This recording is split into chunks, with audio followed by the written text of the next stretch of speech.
I'll explain the chapter aldehydes, ketones and carboxylic acid। ये chapter जो है बच्चों को थोड़ा डिफ़िकल्ट लगता है क्योंकि ऑर्गेनिक केमिस्ट्री का सबसे ज़्यादा लॉन्गेस्ट चैप्टर जो है वो यही है एंड इसमें बहुत सारी रिएक्शंस आपको देखने को मिलेगी।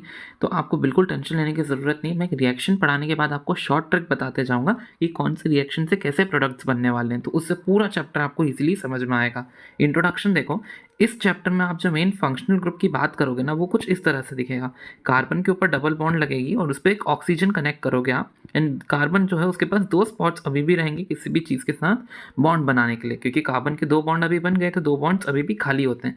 तो ये जिस चीज़ से कार्बन बॉन्ड बनाता है ना, उस चीज़ के हिसाब से हमने आपके अलग-अलग फंक्शनल ग्रुप्स डिसाइड कर लिए। जैसे कि अगर एक बार कार्बन की चेन लगी है और यहाँ पर एक बार हाइड्रोजन लगा है, यानी कि इस टाइप के ग्रुप को आप एल्डिहाइडिक ग्रुप बोलते हो। ओके, अगर दोनों जगह हाइड्रोजन लगी हो ना तो भी वो एल्डिहाइड की कैटेगरी में ही आएगा, बस उसको एक स्पेशल नाम दे दिया है फॉर्मेल्डिहाइड। है तो ये भी एल्डिहाइड, बस एक दोनों जगह एच लगी है ना, इसलिए इसको एक स्पेशल नाम दे दिया फॉर्मेल्डिहाइड। नेक्स्ट है, दोनों जगह कार्बन की चेन लगी है, जैसे कि यहाँ भी कार्बन की चेन में लगा दूँ, इधर भी कार्बन की चेन लगा दूँ। जिसको आर नहीं मालूम, आर का मतलब होता है कार्बन की चेन वो भले एक कार्बन की हो, 2 कार्बन की हो, 3 कार्बन की हो, ठीक है, अब समझ में आ गया आर मतलब। तो अगर मैंने 2 कार्बन लगाए तो वो इस तरह से जब कनेक्शन हो जाता है तो उसको कीटोनिक ग्रुप बोलते हैं, आपको पता होगा। मैन कीटोन जो है उसको 2 तरीके से आप क्लासीफाई कर सकते हो, सिमेट्रिकल और अनसिमेट्रिकल। सिमेट्रिकल कीटोन क्या बोलते हैं, जैसे कि अगर मैंने कीटोन को हाफ में काटा तो आप यहाँ देखो एक कार्बन है, यहाँ पर भी एक कार्बन है, यानी कि वो एक सिमेट्रिकल कीटोन बन गया। लेकिन अगर इस कीटोन में मैं थोड़े से चेंजेस करूँ, मैं अगर ऐसा कीटोन बनाता इस तरीके का, तो अब इसको मैं बीच में से काटूंगा तो आप देखो यहाँ पर कार्बन कार्बन की चेन है, यहाँ पर एक कार्बन और एक फिनाइल लगा हुआ है, यानी कि एक बेंजीन लगा हुआ है। तो ये तो अलग अलग स्टेट हो गई, मतलब अलग अलग हो गया ना दोनों तरफ से, ये एक अनसिमेट्रिकल कीटोन बन जाएगा। ये था कार्बोनिल ग्रुप। नेक्स्ट आता है कार्बोक्सिल ग्रुप। कार्बोक्सिल ग्रुप क्या होता है, कार्बोनिल ग्रुप में यहाँ पर एक OH लगा दो तो आपका कार्बोक्सिल ग्रुप बन जाता है। अब कार्बोक्सिल ग्रुप में यहाँ पर आप भले कार्बन की चेन लगा दो या फिर हाइड्रोजन लगा दो, वो दोनों ही कार्बोक्सिलिक एसिड कहलाते हैं ना, आपको पता ही है। कार्बोक्सिलिक एसिड क्या होता है, यहाँ तो आप इसको इस तरह से लिख ही सकते हो, C double bond O and उस पर भी OH लगा होना चाहिए। ये कार्बोक्सिलिक एसिड होता है, आपको पता है। अब इसके कार्बोक्सिलिक एसिड की मदद से मैं क्या करूँगा, ये OH को हटाऊंगा और अगर OH की जगह मैंने X लगा दिया तो आप इसको असाइल हलाइड बोलते हो। ओके, ये एक कार्बोक्सिलिक एसिड डेरिवेटिव है, मतलब क्योंकि मैं इसको कार्बोक्सिलिक एसिड से ही डिराइव कर सकता हूँ। कार्बोक्सिलिक एसिड का OH हटाऊंगा, यहाँ पे X लगा दूंगा, फिर से कार्बोक्सिलिक एसिड का OH हटा के यहाँ पे NH2 अगर मैं लगा दूँ तो उसको आप अमाइड बुलाते हो। याद रखना ये अमीन नहीं है, अमाइड है। अमीन अपना NH3 NH2 उस टाइप से होते हैं। नेक्स्ट है एस्टर। एस्टर बनाने के लिए इसको हटाओ और इसकी जगह एक OR- ग्रुप लगा दो तो आपका एस्टर बन जाता है। और एसिड एनहाइड्राइड कैसे बनेगा, बस सेम टू सेम ये हटाओ एंड अपना C double bond OR group लगा दो। ओके, इसको एक एसिड एनहाइड्राइड बोलते हैं। कुछ आपके NCERT में इंपॉर्टेंट पॉइंट्स लिखे हुए हैं। पहला तो आपके जो ये aldehyde ketones and carboxylic acids है ना, ये एनिमल एंड प्लांट किंगडम में बहुत ज़्यादा अमाउंट में पाए जाते हैं। वेनिला है ना, हम सबने देखा है, वेनिला आइसक्रीम खाई है, उसका एक फ्लेवर होता है और एक स्मेल होती है, तो वो सिग्नेचर स्मेल और फ्लेवर कौन देता है, वेनिलिन एक कंपाउंड पाया जाता है वेनिला में। मीडो स्वीट भी एक प्लांट होता है जिसमें एक सैलिसल्डिहाइड पाया जाता है। सैलिसल्डिहाइड हमने लास्ट चैप्टर में ही देख लिया था। सैलिसल्डिहाइड कुछ इस तरह से दिखता है, OH यहाँ लगा होता है, यहाँ पे CHO लगा होता है। अगला है सिनेमल्डिहाइड। ये सिनेमन में पाया जाता है, सिनेमन यानी दालचीनी, खाने के स्पाइसेस में डाली जाती है, तो इन सभी की एक स्मेल होती है और एक यूनिक टेस्ट प्रोवाइड करते हैं। फूड प्रोडक्ट्स में आप डाल सकते हो, फार्मास्यूटिकल मेडिसिन्स में भी आप अपने कार्बोहाइड्रेट्स को डाल सकते हो, या फिर कार्बोहाइड्रेट नहीं तो कोई भी आप देखते हैं अलग अलग चीज़ें उसमें पाई जाती है। ये अलग अलग सॉल्वेंट यानी कि इसमें आप मिक्स करके अलग अलग एडिसिव, पेंट्स, रेजिन, परफ्यूम और प्लास्टिक्स के सामान बना सकते हो। नॉमेनक्लेचर देखेंगे तो नॉमेनक्लेचर का रूल अब तक तो आपको समझ आ ही गया होगा। ये रूल मैं पिछली 2 वीडियोस से रिपीट कर रहा हूँ। 3rd वीडियो पे आए हो तो आए सपोज 2 वीडियोस या फिर हेलो एल्केन और अल्कोहल्स तो आपने देख ही लिया होगा। इसमें आप क्या करते हैं, सब्स्टिट्यूएंट ग्रुप जो है वो सेकंड प्रीफिक्स की तरह लगाते हो। फर्स्ट प्रीफिक्स में आप बताते हो आपका कंपाउंड साइक्लो है कि स्ट्रेट चेन वाला है, वर्ड रूट यानी मैथ, एथ, प्रोप, ब्यूट, है ना, इस तरीके से पेंट, हेक्स। 1 डिग्री सफिक्स आपको बताता है सिंगल बॉन्ड है तो एन, डबल है तो इन, ट्रिपल है तो आइन। 2 डिग्री सफिक्स आपको फंक्शनल ग्रुप के बारे में बताता है। अब यहाँ पे हम एल्डिहाइड्स और कीटोन्स की बात करेंगे। पहले अगर मैंने एक इस तरीके का एल्डिहाइड लिया, कैसे पता चला एल्डिहाइड है, क्योंकि आप खुद ही देख सकते हो ये C डबल बॉन्ड O और H है एंड साथ में कार्बन चेन है, तो ये वाले कार्बन को मैं 1 नंबर दूंगा, इसको 2।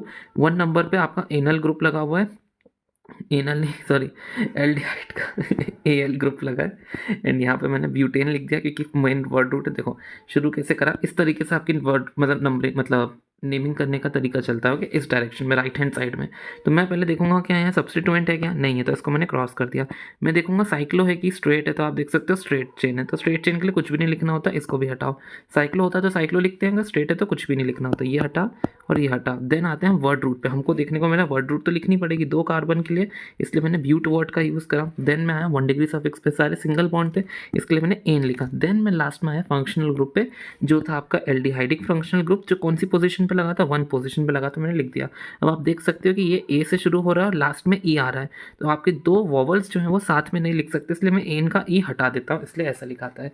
इसका कॉमन नेम होता है एसिटल्डिहाइड। इसका नाम है बेंजिल्डिहाइड, बेंजीन पे अल्डिहाइड लगा दिया, इसलिए बेंजिल्डिहाइड। कुछ लोग इसको बेंजीन कार्बल्डिहाइड भी बोलते हैं, लेकिन बहुत लंबा नाम हो जाएगा वो, बेंजीन कार्बल्डिहाइड। इसको ऐसा क्यों लिखते हैं, क्योंकि देखो बेंजीन रिंग है, उसके ऊपर एक कार्बन है एंड एचओ लगा, यानी कि ये एक एल्डिहाइडिक ग्रुप है। ये एल्डिहाइड को आप मेन चेन में शामिल नहीं कर पाए, क्योंकि मेन चेन तो आपकी बेंजीन बन गई। जब भी आपका CHO ग्रुप मेन चेन में शामिल नहीं हो पाता, तो आप उसको पूरा लंबा चौड़ा कार्बल्डिहाइड करके नाम लिखते हो। यहाँ तो नॉर्मली वो इस तरह से लिखा जाएगा। और ये वाला कंपाउंड देखो, इसमें आपका जो एल्डिहाइड ग्रुप है वो फर्स्ट कार्बन पे लगा है, 2 3 4 कार्बन की चेन है, थर्ड पे सब्स्टिट्यूएंट लगा है। सब्स्टिट्यूएंट से शुरू करूंगा, 3 ब्रोमो। मेन चेन कितने कार्बन की है, 4 कार्बन की, इसलिए मैंने लगा दिया ब्यूट, एंड वापस से एनल लगाना तो आपको आ गया। देन यहाँ पर जहाँ पर आपका वो लगा होता है फंक्शनल ग्रुप, उसको तो आप नंबर 1 कार्बन बोलते हो, है ना। उसके साइड वाला जो कार्बन कहलाता है वो अल्फा, देन उसके साइड वाला बीटा, एंड देन उसके साइड वाला गामा कार्बन कहलाता है।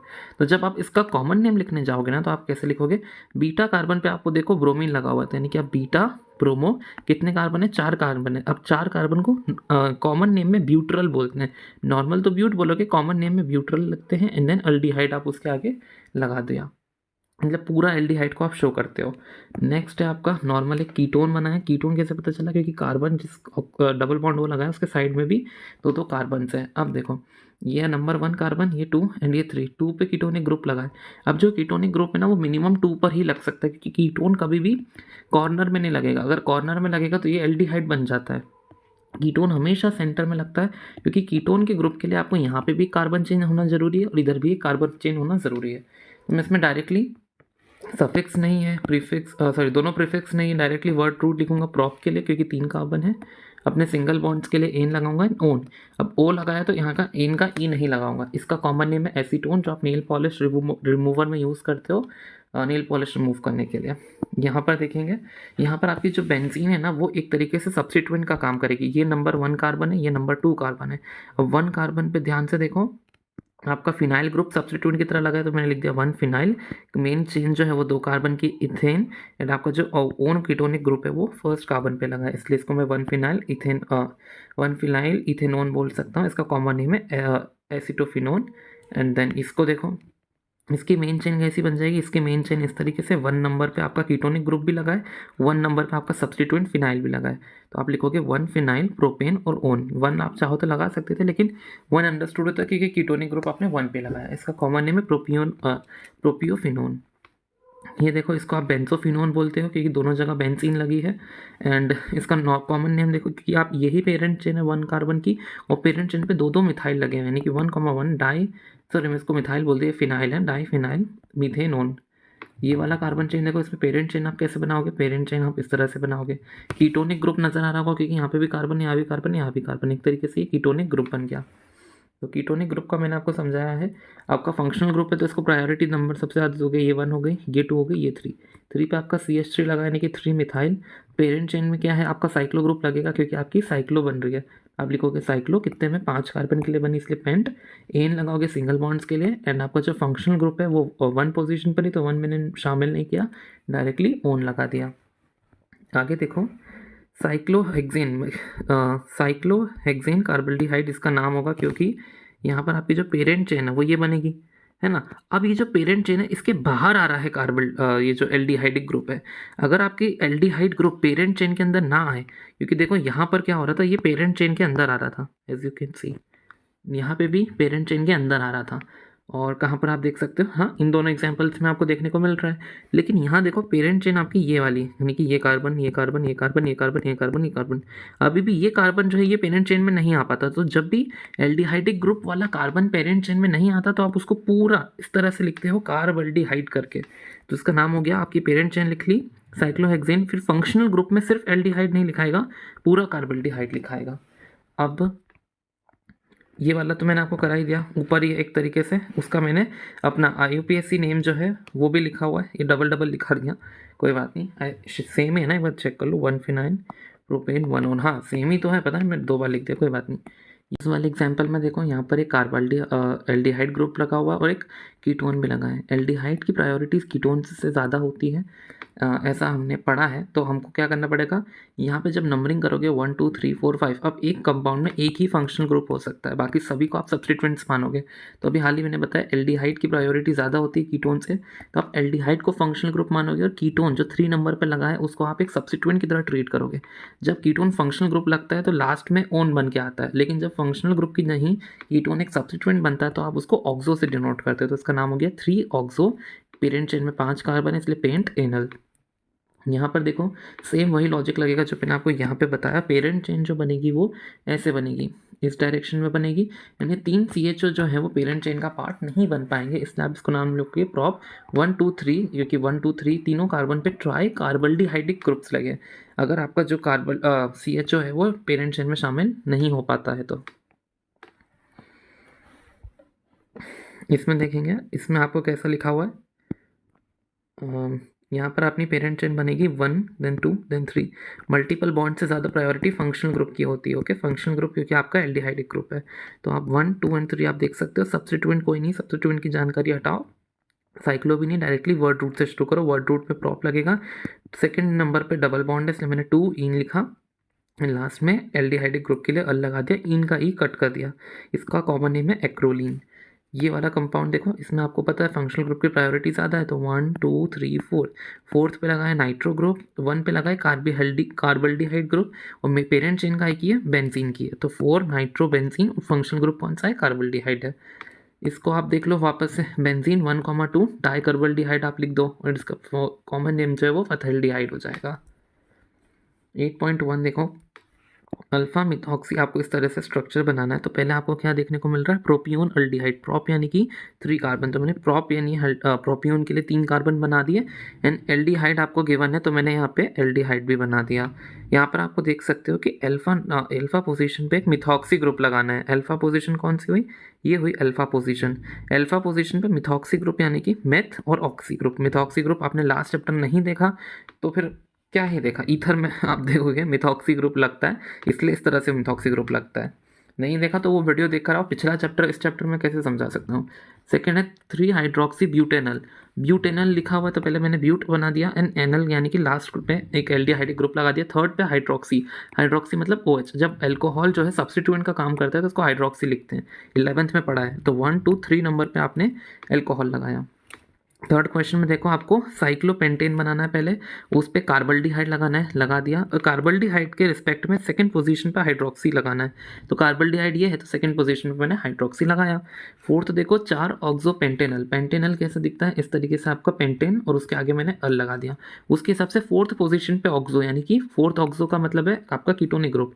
ये पहली पोजीशन थी, दूसरी तीसरी चौथी, चौथी पे मैंने एक लगा दिया कीटोनिक ग्रुप। अगला देखो कीटोन बनाना है ब्यूटाइल की, डाई सेकेंडरी ब्यूटाइल। ओके, आपको पता होना चाहिए सेकेंडरी ग्रुप क्या होता है, ये होता है सेकेंडरी ग्रुप क्योंकि आपने ब्यूटाइल का यूज़ करके बनाया, 4 कार्बन बनाए और उनकी मदद से आपने एक सेकेंडरी ग्रुप बना दिया जो किसी चीज़ से जुड़ता हो। आपको क्या करना है, ऐसे 2 ग्रुप बनाने हैं जो एक कीटोन से जुड़ता हो, तो मैंने ऐसे 2 ग्रुप बना दिए है ना, और उनको क्या करा, एक कीटोन से जोड़ दिया, इस प्रकार से। समझ में आया कैसे बनाया, आगे देखो, नहीं आया हो तो 10 सेकंड पीछे कर लेना क्योंकि ये इंपॉर्टेंट है, आ सकता है। ये 4 फ्लोरो एसिटोफिनोन, एसिटोफिनोन तो आपको पता ही है, एसिटोफिनोन इस तरह से दिखता है, एक फिनोन बना है उस पर एक एसिटोन ग्रुप लगा दिया, एंड देन उस पर 4 नंबर पे फ्लोरो लगाना। अगर फंक्शनल ग्रुप यहाँ से शुरू हो रहा है तो उसके हिसाब से 4 नंबर ये है, 4 पे मैंने फ्लोरो लगा दिया। अब स्ट्रक्चर देखो कार्बोनिल ग्रुप्स के, कार्बोनिल ग्रुप का स्ट्रक्चर देखने के लिए हम देखेंगे, या आपने देखा है कि ये जो स्ट्रक्चर है वो कार्बन डबल बॉन्ड ऑक्सीजन से बन रहा है। एक बार भी आपने डबल बॉन्ड देखा नहीं है, जो मतलब लास्ट चैप्टर में या फिर जितने भी पिछले वाले चैप्टर्स आए हैं, हमने CX बॉन्ड की स्टडी करी है, C और O बॉन्ड की स्टडी करी, दोनों ही सिंगल बॉन्ड्स थे। यहाँ पे हम carbon double bond oxygen bond की स्टडी करेंगे। तो इसमें क्या होता है, कार्बन जो है बाकी चीज़ों से ये एक सिग्मा बना के रखता है, एक सिग्मा, और डबल बॉन्ड में भी आपको पता ही है एक सिग्मा बॉन्ड होता है और एक पाई बॉन्ड होता है। तो जब कार्बन 3 सिग्मा और एक पाई बॉन्ड बनाता है तो आप उसको sp2 हाइब्रिडाइजेशन बोलते हो, जो एक ट्राइगोनल प्लेनर हाइब्रिडाइजेशन होती है। ट्राइगोनल प्लेनर हाइब्रिडाइजेशन यानी कि कार्बन ऐसा है, समझ लो इस तरीके से, इस तरीके से, और यहाँ पर ऐसी बॉन्ड है। ये आपस में कितना एंगल बनाएगी, 120 डिग्रीज का। ये सभी आपस में 120 डिग्री का एंगल बनाते हैं। अब आपको पता है सिग्मा बॉन्ड्स तो आपके हाइब्रिडाइज्ड ऑर्बिटल्स बना लेती है। ये जो पाई बॉन्ड था, ये 3 सिग्मा बॉन्ड्स तो आपके हाइब्रिडाइज्ड ऑर्बिटल्स बनाती है। 1 पाई बॉन्ड कौन बनाता है, ये पाई बॉन्ड बनाता है कार्बन की पी ऑर्बिटल और ऑक्सीजन की पी ऑर्बिटल। ये जो करते हैं लेटरल ओवरलैपिंग करते हैं इस तरीके से, एंड आपका डबल बॉन्ड की फॉर्मेशन, मतलब देखो single single single sigma bond थे, ये जो पी ऑर्बिटल्स थी ना उन दोनों ने ओवरलैपिंग करी और नया और अपना नया बॉन्ड बना दिया। यहाँ पर देखो, अगर आपको कार्बन डबल बॉन्ड ऑक्सीजन का रेजोनेटिंग स्ट्रक्चर बनाना हो तो ये जो डबल बॉन्ड के 2 बॉन्ड पेयर है ना, तो वो ऑक्सीजन ले जाती है इस तरीके से।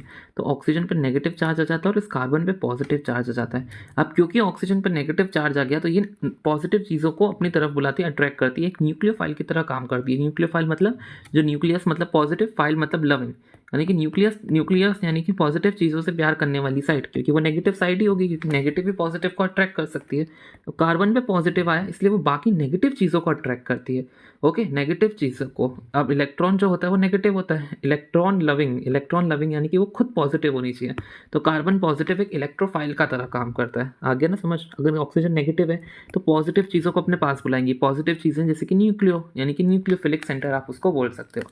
और कार्बन पॉजिटिव जो वो नेगेटिव चीज़ों को अपने पास बुलाता है, यानी कि इलेक्ट्रोफाइल की तरह एक काम करता है, क्योंकि उसको नेगेटिव चीज़ें अच्छी लगती है तो वो खुद पॉजिटिव होता है।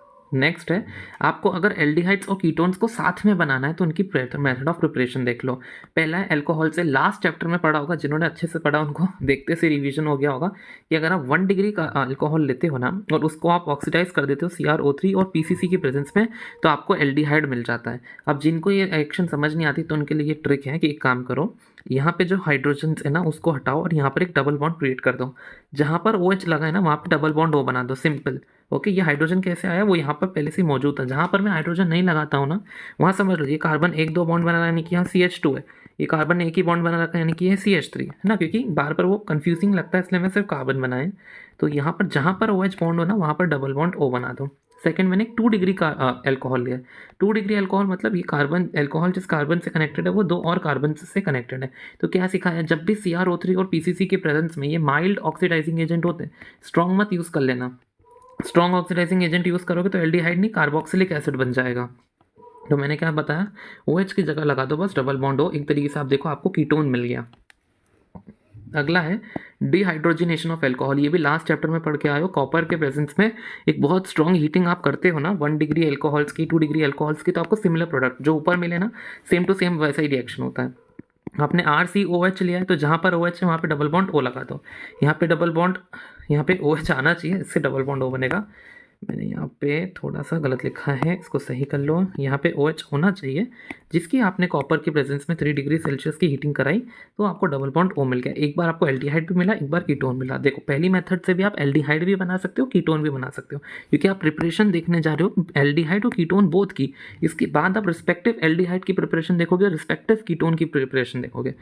अब ये बात हो गई 1 डिग्री की और 2 डिग्री की। हम बोलेंगे 3 डिग्री को क्यों पीछे छोड़ा, क्योंकि 3 डिग्री में आपको पता है क्या होगा, 3 डिग्री में आपको हमको यहाँ पर सिर्फ हाइड्रोजन निकाली थी, हमने यहाँ से हाइड्रोजन्स निकाली थी और आपने डबल बॉन्ड क्रिएट कर दिया था। लेकिन यहाँ पर हाइड्रोजन नहीं, यहाँ पर आपकी हाइड्रोजन भी निकलेगा एंड साथ ही साथ मतलब पूरा का पूरा ये OH भी निकाल लेता है और कार्बन एक पास वाले कार्बन से H भी निकाल लेता है। ऐसे वो वाटर निकाल लेता है, पूरा का पूरा क्या करता है, OH भी निकाल लेता है और पास वाले ही कोई कार्बन से H भी निकाल लेता है। इन दोनों को हटा के वो वाटर बाहर कर देता है। अब क्योंकि ये दोनों बॉन्ड्स टूट गए इसलिए कार्बन अपने आप को स्टेबलाइज करने के लिए यहाँ पे एक डबल बॉन्ड क्रिएट कर देता है। यानी कि 3 डिग्री एल्कोहल को जब हीट करोगे ना तो उससे ना ही कीटोन बनेगा ना ही एल्डिहाइड बनेगा, सीधे की सीधे एक डबल बॉन्ड की फॉर्मेशन हो जाती है। इसलिए ये दो मेथड्स इंपॉर्टेंट है एल्डिहाइड्स एंड कीटोन की।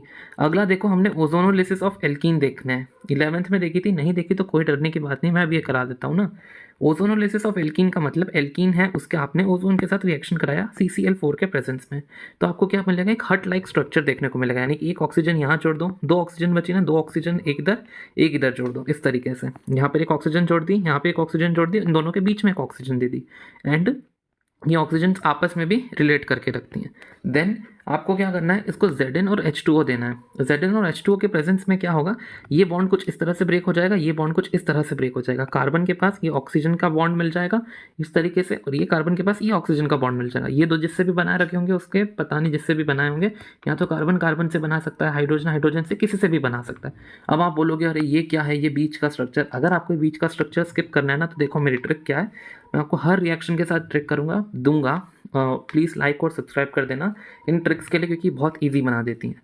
अगर मैंने आपको इस तरीके का एल्कीन दिया और वही आपको ओजोनोलिसिस करनी है CCl4 के प्रेजेंस में, और सेकंड आपको जो भी ऑब्टेन होगा उसके साथ आपको जिंक और वाटर के साथ रिएक्शन करानी है। आपको कुछ नहीं करना, जहाँ डबल बॉन्ड है ना उसको तोड़ो, इसको भी एक डबल बॉन्ड ऑक्सीजन दे दो, इसको भी डबल बॉन्ड ऑक्सीजन दे दो, यही आपके प्रोडक्ट बनेंगे। यकीन नहीं हो रहा, यहाँ पे भी देख के करके देखो, यहाँ मैंने इसको तोड़ा, इधर भी डबल बॉन्ड हो दे दिया, इधर भी डबल बॉन्ड हो दे दिया, देखो यही आपके दोनों प्रोडक्ट्स बने थे। ओके, ये ट्रिक समझ में आई। चौथा देखेंगे, चौथे में आपको करनी है हाइड्रेशन ऑफ एल्काइन। अब आपको ट्रिपल बॉन्ड्स दे रखे हैं, ट्रिपल बॉन्ड की आपको करनी है हाइड्रेशन, किसके प्रेजेंस में, HgSO4 और डाइल्यूट हाइड्रोक्लोरिक एसिड के प्रेजेंस में। देन आप देखोगे आपको मिल जाएगा C डबल बॉन्ड C, और उसके साथ एक OH अटैच मिलेगा। ये करने लगते हैं टोटोमेरिज्म। टोटोमेरिज्म क्या होता है, एक आइसोमेरिज्म का ही पार्ट होता है, जिसमें डबल बॉन्ड इधर शिफ्ट हो जाता है और हाइड्रोजन इसके पास चला जाता है। क्या होता है, डबल बॉन्ड इधर, हाइड्रोजन इधर। तो इस तरीके का आपका स्ट्रक्चर। हाइड्रोजन मैं बनाता नहीं हूँ क्योंकि आपको सिंपल लगे एग्जाम, मतलब डायग्राम्स। तो इस तरीके का आपको क्या मिल गया, एक तरीके से एल्डिहाइड मिल गया ना। यहाँ पे आप देख ही सकते हो, अगर मैंने इस तरीके का एल्काइन लिया होता तो इसको वाटर डाला, इसकी HgSO4 कराई, तो जहाँ पर डबल बॉन्ड ट्रिपल बॉन्ड्स है ना, उसको मैंने डबल बॉन्ड में कन्वर्ट कर दिया। और वाटर कहाँ लगेगा, वाटर लगेगा मार्कोनिकॉफ रूल के हिसाब से, यानी कि यहाँ पे, क्योंकि यहाँ वाले कार्बन के पास CH3 कार्बन है, ये वाले कार्बन के पास CH कार्बन है। तो आप देखो इन दोनों कार्बन में से आपको डिसाइड करना है वाटर का OH कहाँ लगेगा। तो लेस हाइड्रोजन कहाँ पर है, इस वाले कार्बन पे, तो मैंने यहाँ पे वाटर लगाया, इन इधर डबल बॉन्ड है। अब आपको पता है टॉटोमेरिज्म होगी, टॉटोमेरिज्म में क्या होगा, डबल बॉन्ड इधर आएगा, हाइड्रोजन इसके पास चला जाएगा, शेयरिंग होती है। जो उसको डबल बॉन्ड देता है ना, हाइड्रोजन उसके ही पास जाता है। एंड देन यहाँ अगर डबल बॉन्ड आ गया तो यहाँ पर आप डबल बॉन्ड O लगा दो। ऐसा अगर समझ नहीं आया तो आप हमेशा याद रख लो, ये आपको इसकी ट्रिक ये है, इसके जो डबल बॉन्ड है ना इनको उठा के इधर शिफ्ट कर दो और ऑक्सीजन लगा दो। जैसे कि ये 3 बॉन्ड्स थे ना यहाँ पे, तो इधर आप इसके डबल बॉन्ड्स को यहाँ पे शिफ्ट कर दो और यहाँ पर ऑक्सीजन लगा दो। इसके लिए देखो, इसके जो ट्रिपल बॉन्ड थे उसके ट्रिपल बॉन्ड में से 2 बॉन्ड्स को मैंने, अब यहाँ तो मेरे पास चॉइस है इधर शिफ्ट करूँ कि इधर शिफ्ट करूँ, तो मैं दिमाग लगाऊंगा लेस हाइड्रोजन वाले की तरफ शिफ्ट करो। लेस हाइड्रोजन वाला ये था क्योंकि इसके पास तो CH थी, इसके पास CH3 थी, इसके पास एक भी नहीं थी। यानी कि ये जो ट्रिपल बॉन्ड है ना, आप इसके पास इधर शिफ्ट करो और यहाँ पे डबल बॉन्ड हटा के इधर ऑक्सीजन लगा दो। अब आप ध्यान से देखो, एक बार आपको एल्डिहाइड मिला है, एक बार आपको कीटोन मिला है, यानी कि ये मेथड ऑफ प्रिपरेशन भी बोथ एल्डिहाइड एंड कीटोन बनाने के लिए यूज़ होती है। ये preparation of aldehyde, preparation of aldehyde मतलब अभी हमने एल्डिहाइड एंड कीटोन दोनों को साथ में प्रिपेयर होते हुए देखा। इन मेथड से सिर्फ और सिर्फ एल्डिहाइड ऑब्टेन होगा। पहले ये एसाइल क्लोराइड की मदद से। एसाइल क्लोराइड क्या होता है, चैप्टर के शुरुआत में ही बताया था, जब इस तरीके का आपका कार्बोनिल कंपाउंड होता है, यानी कार्बोनिल ग्रुप होता है, एक तरफ लगा दो कार्बन की चेन, एक तरफ लगा दो कोई भी हेलाइड, तो उसको आप एसाइल हेलाइड बोल सकते हो। यहाँ पर मैंने क्लोराइड ग्रुप लिया है, मैं एडिशन कराऊंगा H2 की, एंड H2 को मैं ऐड कराऊंगा PDBaSO4 के प्रेजेंस में। यहाँ पर क्या हो रहा होता है, ये जो H2 है ना, यहाँ से इसको ब्रेक करता है एंड अपने आप यहाँ पर H लगा लेता है, और ये जो Cl निकलती है ना उसमें से भी एक HCl को वहाँ पर ऐड हो जाता है। मतलब यहाँ पर Cl2 तोड़ेगा, एक H जो है यहाँ पर ऐड हो जाएगा, एक H आप HCl के साथ लगा दोगे। इसका एक एग्जांपल देखो, ये जो R ग्रुप है ज़रूरी नहीं सिर्फ एल्काइल ग्रुप हो, आप एक अराइल ग्रुप भी ले सकते हो। यहाँ पर भी सेम आपका रिएजेंट के बेसिस पे H2 जो है यहाँ पर आएगा, एक H इसको दे दो, एक H इसको दे दो, आपका रिएक्शन डन हो जाएगा। ये एक नेम रिएक्शन, इसको रोजनमंड रिएक्शन भी, रिडक्शन भी बोलते हैं, क्योंकि यहाँ पे H की एडिशन हो रही है, हाइड्रोजन की एडिशन यानी कि रिडक्शन होती है। नेक्स्ट है नाइट्राइल और एस्टर की मदद से। नाइट्राइल्स क्या होते हैं, कार्बन ट्रिपल बॉन्ड N, और इस तरीके से जहाँ पे भी कार्बन जुड़ा हो इस तरीके के कंपाउंड, मतलब भी जरूर नहीं कार्बन से जुड़ा हो, ये R मेन नाइट्राइल ग्रुप इतना होता है, ये R या फिर आपकी अराइल ग्रुप से जुड़ा होता है। नाइट्राइल समझ में आया। अब नाइट्राइल से आप कैसे बनाओगे एल्डिहाइड, उसकी प्रोसेस देखो। एक तो है आपकी स्टीफन रिएक्शन, आप मतलब दो तरीके से बना सकते हो। पहला होता है स्टीफन रिएक्शन करके, दूसरा होता है डिबाल एच को यूज़ करके। पहला देखो स्टीफन रिएक्शन में क्या होता है, मैंने एक आपका नाइट्राइल लिया, उसमें हाइड्रोजन के एडिशन कराता हूँ SnCl2 HCl की प्रेजेंस में। तो आपका क्या होता है, एक हाइड्रोजन इसके पास जाएगा, एक हाइड्रोजन इसके पास जाएगा, इसलिए डबल बॉन्ड टूट जाएगा, नहीं सॉरी ट्रिपल बॉन्ड टूट जाएगा एंड आपका एक डबल बॉन्ड बन जाएगा। कैसे, एक हाइड्रोजन इसके पास गई, एक हाइड्रोजन इसके पास गई, दो है ना मेरे पास, तो ये जो ट्रिपल बॉन्ड है वो डबल बॉन्ड में कन्वर्ट हो गया। देन मैं कराऊंगा इसके इसको हाइड्रोलिसिस करा के, इसके हाइड्रोलिसिस कराने के बाद ये पूरा का पूरा NH ग्रुप जो है वो हट जाता है एंड आपका यहाँ पे CHO बन जाता है एंड आपका NH जो है वो NH3 बन के उड़ जाता है। ओके समझ में आया। यहाँ पर मैंने क्या करा, इसको अगर मेरे को ब्रेक करना है, यहाँ पर ऑक्सीजन ऐड हो जाएगी एंड इस तरीके से वो NH3 बना के उड़ा दो। इसकी ट्रिक क्या है, हाइड्रोलिसिस कर रहे हो, हाइड्रोलिसिस का मतलब होता है H2O को ऐड कर रहे हो। H2O में क्या करो, O को दे दो इसको, H2 को दे दो NH को। ओके ट्रिक बता रहा हूँ, इसको याद करने के ट्रिक्स बताना, क्योंकि रिएक्शंस बहुत सारी है, भूल जाओगे। तो हाइड्रोलिसिस जब कर रहे हो ना, तो पानी कैसे दिखता है, H2O, ऑक्सीजन दे दो इस कार्बन को, H2 दे दो NH को, तो आपका NH3 बन के उड़ जाएगा, RCHO बन जाएगा। CHO ये आपका एल्डिहाइड होता है। दूसरा होता है डिबाल एच का यूज़ करना। डिबाल एच क्या होता है, रिड्यूसिंग एजेंट होता है, जिसको आप बोलते हो डाई आइसोब्यूटाइल एल्यूमिनियम हाइड्राइड। अच्छा ये लिखा ना नाम, मुझे लगा नाम नहीं लिखा, di iso butyl aluminium hydride. इसको आप पहले इस तरह से रिडक्शन कराओगे। सेकंड स्टेप में जैसे आपने वाटर दिया ना, वैसे सेकंड स्टेप में वाटर डलेगा। रिएक्शन का शॉर्टकट बताऊँ, जहाँ पर N है ना उसको हटा दो और वहाँ पर CHO लगा दो। इधर भी शॉर्टकट, एक और शॉर्टकट है, जहाँ पर भी N लगा है उसको हटाओ एंड डायरेक्टली वहाँ पर CHO ग्रुप लगा दो, नंबर ऑफ कार्बन्स को सेम रखने के लिए। दूसरा होता है, ये तो नाइट्राइल से बना लिया, नाइट्राइल के अलावा आप एस्टर से भी बना सकते हो। एस्टर कैसा दिखता है, एस्टर दिखता है इस तरीके से, ये आपका एस्टर हो गया। अब एस्टर के इस तरफ भी होती है चीज़ें, इस तरफ भी होती है। आपको कहाँ से एस्टर को तोड़ना है, यहाँ से ब्रेक करना है, इधर से ब्रेक करो, ये जो आपका कंपाउंड मिला ना, यही आपका प्रोडक्ट बनता है। ये ट्रिक है आपके रिएजेंट्स डिबाल एच, और सेकंड स्टेप में आप वाटर डालोगे। एस्टर से कैसे बनाओगे एल्डिहाइड, यहाँ से ब्रेक कर दो, जहाँ पे कार्बन और ऑक्सीजन का बॉन्ड है ना, carbon oxygen bond, single bond को ब्रेक करो, यही आपका प्रोडक्ट बन जाता है इस तरह से। अगला, और क्योंकि यहाँ पे एक एल्डिहाइड भी है।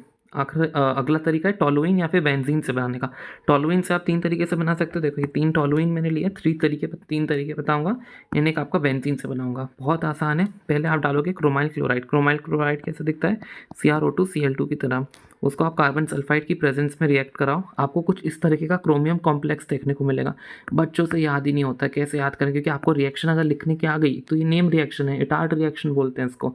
इटार्ड रिएक्शन में अगर आपने बीच का कॉम्प्लेक्स नहीं बनाया तो नंबर कट जाते हैं। तो कॉम्प्लेक्स कैसे याद करोगे, देखो आपको लाना है बेंजल्डिहाइड बनाना है, इसको आप क्या बोलोगे, बेंजल्डिहाइड बोलते हैं ना। तो बेंजल्डिहाइड कैसा देता है, CHO। तो आप इस तरह से लिखो, मैं इतना इसको लिखाना सिखा रहा हूँ। देखो CHO, तो CH लिखना है, O आप ब्रैकेट से शुरू करो, तो आप लिखो O, और एक तरीके से आप समझ लो CR को अपन आवाज़ दे रहे हैं, तो अपन क्या बोलेंगे, OCRO HCl2।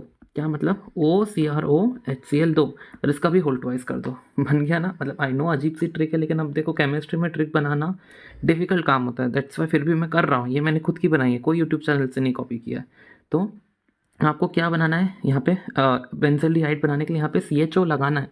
तो CHO लगाना है ना, तो ऐसे शुरू करो, CHO को ब्रैकेट से लाओ, अपने क्रोमियम को आवाज़ दो, OCRO, उससे क्या मांगना है, HCl। तो इस तरीके से आपका होल्ड वाइज भी लगा देना, तो इस तरीके से आपको क्रोमियम कॉम्प्लेक्स बन जाता है। हाइड्रोलिसिस कर दो, H3O प्लस की प्रेजेंस, मतलब H3O प्लस यानी हाइड्रोलिसिस ही होता है, तो आपको CHO मिल जाएगा। अब आपका एक और इसकी का मतलब इसी का थोड़ा भाई बहन जैसा रिएक्शन है, थोड़ा बहुत सिमिलर होता है ये रिएक्शन। यहाँ आपने क्रोमाइल क्लोराइड लिया था, यहाँ पे आप क्रोमिक ऑक्साइड लेते हो CrO3 के प्रेजेंस में, और यहाँ पर आपको एसिड एनहाइड्राइड भी लेना पड़ेगा। 0 से 5 डिग्री सेल्सियस में होगा। यहाँ पर आपको बेंजाइलिडीन डाईएसीटेट देखने को मिलेगा। थोड़ा बहुत ये सिमिलर होता है ऊपर जैसे, लेकिन इसकी भी एक याद करने की ट्रिक है, क्योंकि इसका भी आप हाइड्रोलिसिस करोगे तो आपको यही मिलने वाला है, बेंजल्डिहाइड। तो इसको कैसे याद करोगे, इसमें आपको, हमने ऊपर किसको आवाज़ दी थी, CR को, यहाँ पर आप कार्बन को आवाज़ दोगे, और CR से मांगा HCl था, इससे आप कार्बन से CH3 मांगोगे। कैसे, CHO CH3 2, इस तरीके से, मतलब एक स्टेटमेंट बना दी ताकि वो ट्रिक बन जाए आपको याद करने की। ये ट्रिक मैं इसलिए बता रहा हूँ क्योंकि पिछली वीडियोस में आपके कमेंट आते हैं, रिएक्शन याद नहीं हो रही, कैसे करें क्या करें, तो उनके कारण आप प्रोडक्ट्स बनाना आसानी से जान जाओ। अब अगला है आपको करानी है CH टॉलुइन की आपको करनी है side chain chlorination. Side chain chlorination में आप क्या करोगे, Cl2 डालोगे HNO की प्रेजेंस में। तो हमने ये फर्स्ट चैप्टर में हेलो एल्किन हेलो एरीन्स में देखी थी, जो Cl2 है वो यहाँ ऐड हो जाएगा। वहाँ पर हमने मोनोक्लोरीनेशन करी थी, यहाँ पर एक समझ लो एक तरीके से डाई क्लोरीनेशन हुई, दो क्लोरीन यहाँ पर ऐड हो गए। इसको बेंजल क्लोराइड बोलते हो। आप इसको वाटर डालो 100 डिग्री सेल्सियस में बॉईल करो तो ये क्लोरीन हटेंगी और यहाँ पर HO लग जाएगा। और अगर आपको बेंजीन से डायरेक्टली बेंजल्डिहाइड बनाना है तो इसको आप गेटरमैन कोच रिएक्शन बोलते हो। गेटरमैन रिएक्शन से कंफ्यूज नहीं होना। गेटरमैन रिएक्शन हम काय पे करते थे, गेटरमैन रिएक्शन के लिए हमको अगर जैसे कि वो बनाना हो अपना अराइल हैलाइड्स बनाना हो तो हम गेटरमैन रिएक्शन का यूज़ करते थे। हम HCl और Cu की प्रेजेंस में या फिर HBr और Cu की प्रेजेंस में गेटरमैन रिएक्शन का यूज़ करते थे। लेकिन यहाँ पर गेटरमैन कोच रिएक्शन है। गेटरमैन कोच रिएक्शन में आप कार्बन मोनोऑक्साइड HCl यूज़ करते हो एनहाइड्रस HNCl2 CuCl के प्रेजेंस में, तो अब आपको डायरेक्टली बेंजीन से बेंजल्डिहाइड मिलता है। अब आप देखो प्रिपरेशन ऑफ कीटोन। अब इसके 3 तरीके देखे थे, 3 मेथड्स देखे आपने कुल मिला के एल्डिहाइड्स को अलग से, मतलब सिर्फ एल्डिहाइड को बनाने के। तब कीटोन भी पीछे क्यों रहेगा, सिर्फ कीटोन को बनाने के भी 3 तरीके आपको देखने को मिलेंगे। पहला है from acyl chloride. Acyl chloride में आप देखो इस तरीके से असाइल क्लोराइड लोगे, उसमें आप डालोगे डाई एल्काइल कैडमियम। अब कभी कभार ये पूछ लेते हैं डाई एल्काइल कैडमियम तो आप डाल रहे हो, ये आया कहाँ से, तो वो ऐसे आता है। आप अपने ग्रिग्नार्ड रिएजेंट का कैडमियम क्लोराइड के साथ रिएक्शन कराओ। ग्रिग्नार्ड रिएजेंट का कैडमियम क्लोराइड की जब रिएक्शन होगा MgX हटेगा एंड आपका जो यहाँ पर कैडमियम है वो R के साथ जाकर R2CD यानी कि डाई एल्काइल कैडमियम बना देगा। एंड देन आपका जो Cl है वो MgX के साथ मिलके MgXCl बना लेता है। अब यहाँ पर अब आपके पास अब डाई एल्काइल कैडमियम आ गया तो आप उसको रिएक्ट करा दो अपने एसाइल क्लोराइड के साथ। एसाइल क्लोराइड इस तरह से दिखता है। आपको क्या करना है इस रिएक्शन में, यहाँ से इसको ब्रेक करना एंड आपका जो R2 है ना उसको यहाँ दे देना सिंपल। या मतलब R2 लिखा है यहाँ पे लेकिन आप उसको R मानना, वो 2 जो है वो बैलेंसिंग को ओवरऑल सेटिस्फाई करने के लिए हम लिखेंगे। यहाँ पर आप क्या करना, क्लोरीन को हटाना और R अपना यहाँ पर दे देना, क्योंकि आपको कीटोन बनाना ना, क्योंकि इतना तो लगभग कीटोन हमारा बन ही गया। हमको कीटोन बनाने के लिए इसको यहाँ पर R से सब्सटीट्यूट करना है।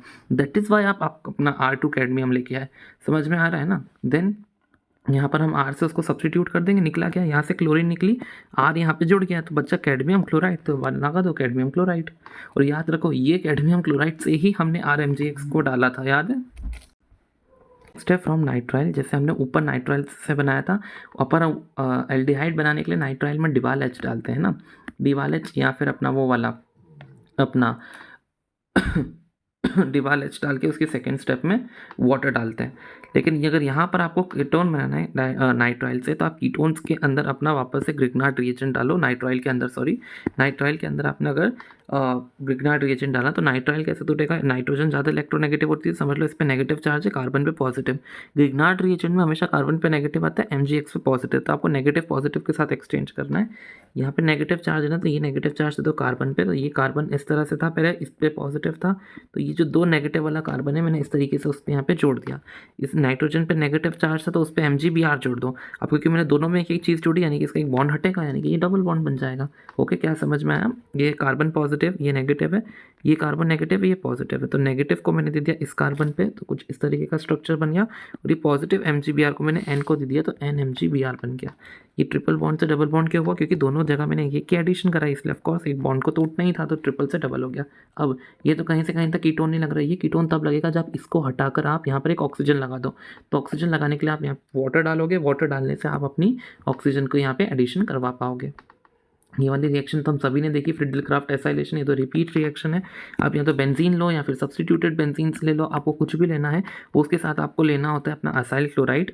असाइल क्लोराइड को मैंने ऐसे क्यों लिखा है, देखो ये आपका इस तरीके से एसाइल क्लोराइड ये भी कहलाएगा। R मतलब कार्बन की चेन होती बता रखा है। अगर AR लिखा है, AR मतलब यहाँ पे अराइल ग्रुप की बात हो रही है। अगर इस तरीके से मैंने कुछ अरीन ग्रुप वाला लिया है, अरीन जैसे कि बेंजीन, तो वो जो है वो AR कर देता है कन्फर्म। मतलब ये कहना चाह रहा आप AR लो या R लो, यहाँ से मतलब नहीं, क्योंकि टूटता तो यहाँ से, यहाँ पर अपना Cl माइनस करके यहाँ पे पॉजिटिव की जनरेशन होती है, देन आपका इलेक्ट्रोफिलिक रिएक्शन होता है।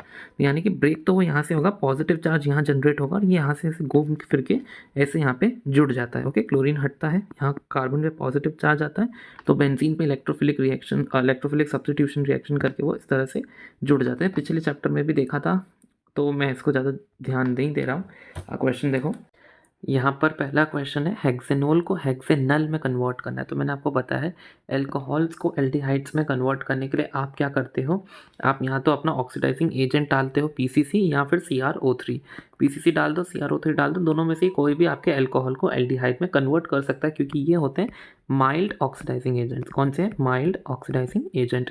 नेक्स्ट है साइक्लोहेक्सेनोल को आपको साइक्लोहेक्सेनोन में कन्वर्ट करना है, नोन यानी कि कीटोन में। तो आपको देखो यहाँ पर भी आप CrO3 डाल सकते हो कि ये 2 डिग्री अल्कोहल है। 2 डिग्री अल्कोहल जब आपका कन्वर्ट होता है CrO3 में, ऑक्सीडाइज होता है, तो वो अपना कीटोन ही बनाता है। तो आप यहाँ तो CrO3 डालो या फिर यहाँ पर भी आप पीसीसी डाल सकते हो। थर्ड क्वेश्चन में पैराफ्लोरोटोलुइन को आपको कन्वर्ट करना है पैराफ्लोरोबेंजल्डिहाइड, यानी कि मेनली तो आपको ये इस तरह से फ्लोरीन दे रखा है, यहाँ पे आपको टोलुइन दिया है। इस फ्लोरीन को, ये फ्लोरीन तो एज इट इज़ रखना है, आपको CH3 को आपको CHO में कन्वर्ट करना है। तो कितने तरीके, मैंने आपको लिटरली 3 तरीके सिखाए हैं। पहला ये CH3 को आपको CHO में कन्वर्ट करने का, ये पहला अपना इटार्ट रिएक्शन करा दो, दूसरा अपना क्रोमिक ऑक्साइड की मदद से बेंजल्डिहाइड बनाओ, तीसरा अपना साइक्लोरिनेशन कर दो। तीनों में से कर दो, लेकिन मेरा फेवरेट होता है इटार्ट रिएक्शन, क्योंकि देखो नेम रिएक्शन के गलत होने की संभावना नहीं है एंड टीचर खुश हो जाता है, क्योंकि नेम रिएक्शन हमने यहाँ पर यूज़ करी है। तो हमने यहाँ पे नेम रिएक्शन CrOCl2 यानी कि क्रोमाइल क्लोराइड का यूज़ करा हमने कार्बन डाइसल्फाइड की प्रेजेंस में। सेकंड स्टेप में आपने इसकी वाटर दिया। फर्स्ट स्टेप में क्या होगा, फर्स्ट स्टेप में यहाँ पे आपका क्रोमियम कॉम्प्लेक्स बनेगा। क्रोमियम कॉम्प्लेक्स बनाना नहीं भूलना, मैंने डायरेक्ट करा क्योंकि हमको क्वेश्चन में मेनली रिएजेंट पूछे थे।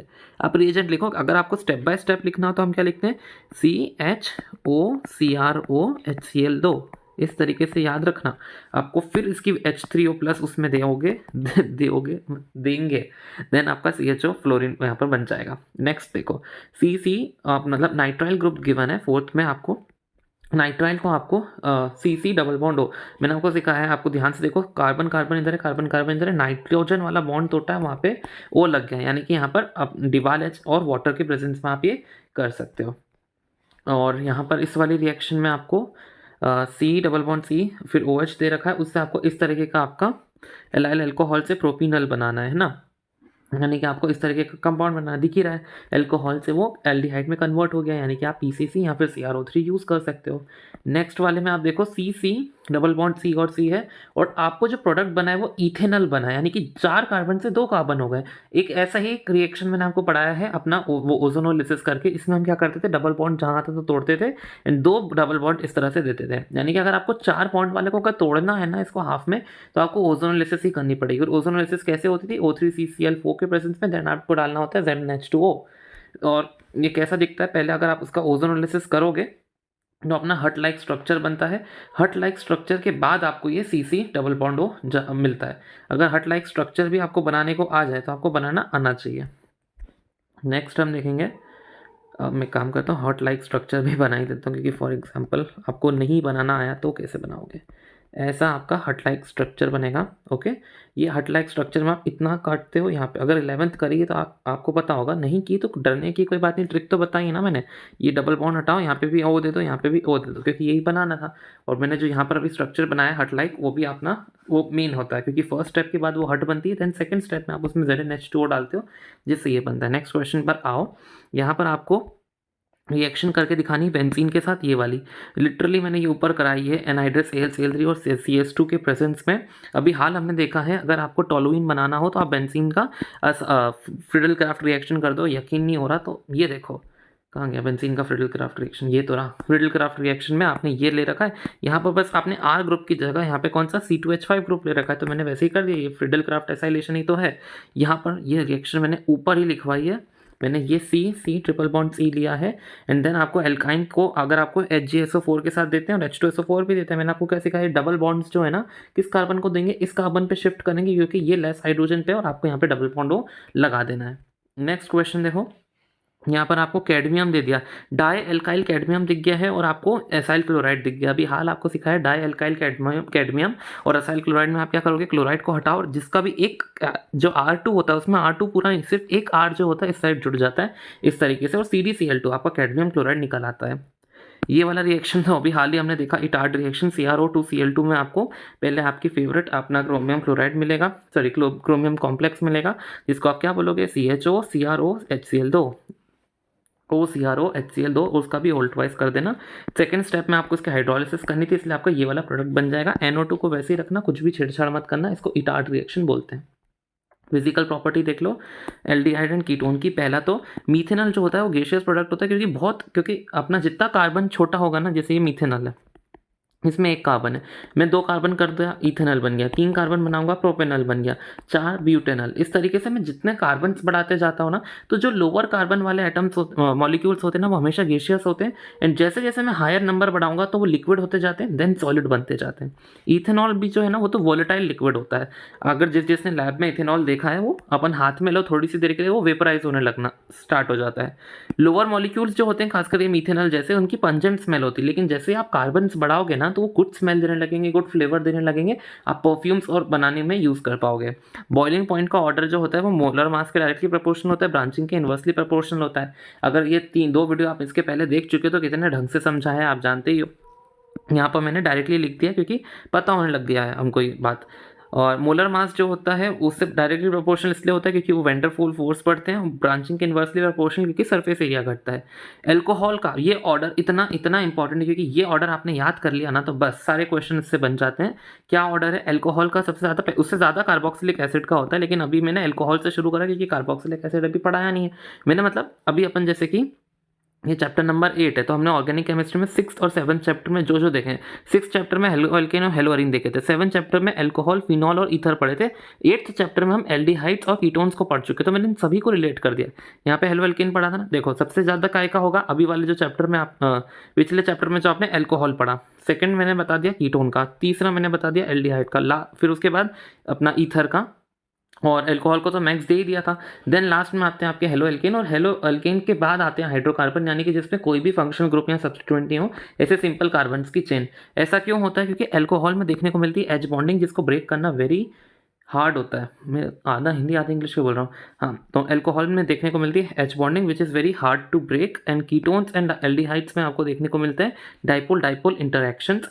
हमने देखा ही है, जब आपका कीटोन या फिर कोई भी कार्बोनिल ग्रुप होता है तो उसमें ऑक्सीजन पे एक नेगेटिव चार्ज आता है, कार्बन पे पॉजिटिव, तो एक डाइपोल बन जाता है।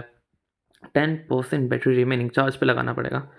देन आता है ईथर, उसके बाद आते हैं हेलो एल्केन जिनमें पोलर बॉन्ड देखने को मिलता है। हाइड्रोकार्बन में तो कोई बॉन्डिंग, वंडरवॉल फोर्सेस एग्जिस्ट करती हैं। सॉल्युबिलिटी क्या होती है? लोअर जो होते हैं, मतलब बहुत कम कार्बन वाले, वो तो मिसिबल होते हैं, पानी में अच्छे से घुल जाते हैं। क्यों? क्योंकि वो जो कार्बन में ये जो कार्बोनिल बॉन्ड है, कैसे बना रहा हूँ, ये रहा कार्बोनिल बॉन्ड जो है ना, इस तरीके से कार्बोनिल जो है वो पानी के वाटर के साथ जो है एच बॉन्डिंग बनाने लगता है। ये कार्बोनिल ग्रुप बनाया, ये वाटर बनाया, तो वाटर का एच और कार्बोनिल का ओ जो है एच बॉन्डिंग बनाने लगता है, इसलिए पानी में वो वाटर सॉल्यूबल होता है। लेकिन ये जो कार्बोनिल ग्रुप होता है उसके अगर यहाँ पर और यहाँ पर मैंने बहुत बड़े बड़े एल्काइल ग्रुप्स लगा दिए। अब ये जो एल्काइल ग्रुप्स होते हैं ना, ये तो पानी के साथ एच बॉन्डिंग नहीं दिखाते, इसलिए ये एल्काइल ग्रुप्स कहलाते हैं हाइड्रोफोबिक। हाइड्रोफोबिक यानी कि ये पानी में इनसॉल्युबिलिटी बढ़ाते हैं, मतलब सॉल्यूबल नहीं होते, इनसॉल्युबिलिटी बढ़ाते हैं, हाइड्रोफोबिक पार्ट बोला जाता है इनको। तो ये जैसे जैसे बढ़ेंगे ना, नंबर ऑफ कार्बन आप जैसे बढ़ाओगे ना, तो सॉल्युबिलिटी डिक्रीज होती है।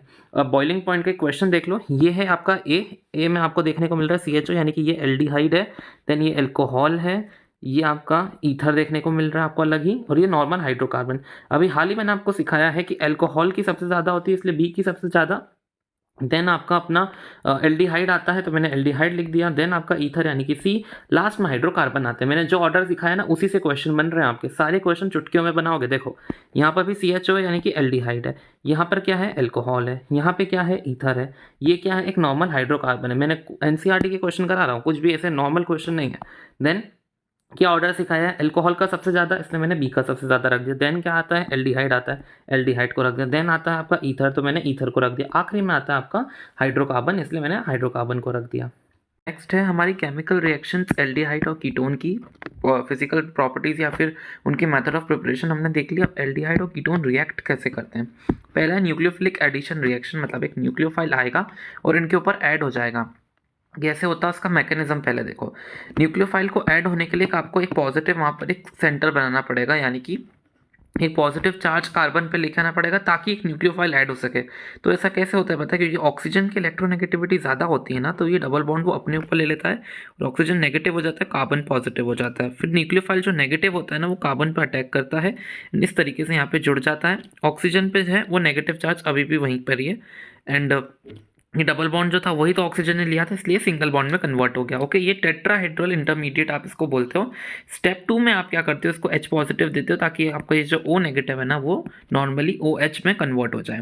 पहली स्टेप स्लो होती है, दूसरी स्टेप फास्ट होती है जब H प्लस आने वाला होता है। अब देखो इसकी रिएक्टिविटी क्या होती है। मैंने यहाँ पर बोल दिया कि एल्डिहाइड और कीटोन दोनों ये रिएक्शन दिखाते हैं। क्वेश्चन में एग्जाम में पूछ लेंगे कि एल्डिहाइड ज़्यादा अच्छे से दिखाते हैं कि कीटोन ज़्यादा अच्छे से दिखाते हैं, तो आपका सीधा जवाब होना चाहिए एल्डिहाइड। ऐसा क्यों? इसके पीछे के दो कारण हैं। पहला कारण कि एल्डिहाइड में स्टेरिक हिंड्रेंस कम लगता है, क्योंकि देखो अगर ये एक एल्डिहाइड मैंने लिया एंड ये मैंने कीटोन लिया, तो एल्डिहाइड में यहाँ पर एक R ग्रुप है एंड कीटोन में दो R ग्रुप है, और न्यूक्लियोफाइल को जब आना होगा तो उसको स्टेरिक हिंड्रेंस नहीं पसंद है। हमने देखा है एल्केन एंड हेरोइन में कि न्यूक्लियोफाइल जो है कम स्टेरिक हिंड्रेंस पसंद करता है, तो कीटोन में आने में उसको स्टेरिक हिंड्रेंस ज़्यादा लगेगी एंड आपका एल्डिहाइड में आने में उसको स्टेरिक हिंड्रेंस कम लगती है। सेकेंड है इलेक्ट्रॉनिकली मतलब यहाँ पर देखो आपको ये जो मिथाइल ग्रुप मिथाइल या फिर जो भी एल्काइल ग्रुप होगा ना, वो कार्बन को इलेक्ट्रॉन डेंसिटी देता है। देखो कार्बन जो है उसको इलेक्ट्रॉन डेंसिटी मिलने लगती है, जैसे कि फॉर एग्जांपल इसको अगर मैं शुरुआत से बताऊं तो ये ऑक्सीजन उसका नेगेटिव चार्ज ले लेता है, यहाँ पे नेगेटिव चार्ज बना लेता है, यहाँ पे कार्बन पे पॉजिटिव चार्ज आने लगता है। ये जो कार्बन का पॉजिटिव चार्ज है ना, उसको ये एल्काइल ग्रुप जो है ना उसको उस पर इलेक्ट्रॉन डेंसिटी बढ़ाने लगता है। एंड यहाँ पर भी अगर रिएक्शन होगा, यहाँ पे नेगेटिव है यहाँ पे पॉजिटिव है, तो ये जो एल्काइल ग्रुप्स होते हैं इलेक्ट्रॉन रिलीजिंग ग्रुप होते हैं। वो देखते हैं यहाँ पे पॉजिटिव कार्बन को पॉजिटिव चार्ज आया हुआ है तो वो अपने इलेक्ट्रॉन रिलीज करके कार्बन की पॉजिटिविटी को कम करने लगते हैं। लेकिन ऐसा नहीं करना है, क्योंकि हमको न्यूक्लियोफाइल ऐड कराना है। न्यूक्लियोफाइल जो खुद पे नेगेटिव लेकर आता है उसको पॉजिटिव चार्जेस पसंद होते हैं। तो समझ लो जब ये बॉन्ड इस तरह से हुआ, ऑक्सीजन पे नेगेटिव आया, कार्बन पे पॉजिटिव आया, तो ये कार्बन की पॉजिटिविटी जो है ना ये एल्काइल उसको कम कर रहा है, क्योंकि अपने इलेक्ट्रॉन ही कार्बन को दे रहा था।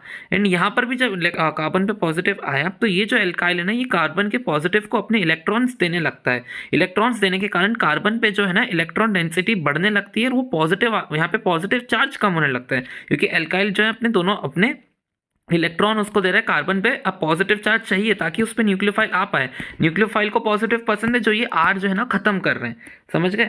न्यूक्लियोफाइल को पॉजिटिव चार्ज चाहिए जो यहाँ पर एक R खत्म कर रहा था, लेकिन यहाँ पे दो R जो है अपने इलेक्ट्रॉन्स कार्बन को देके उसका पॉजिटिव चार्ज खत्म करने लगते हैं, इसलिए न्यूक्लियोफाइल को आने में दिक्कत होती है।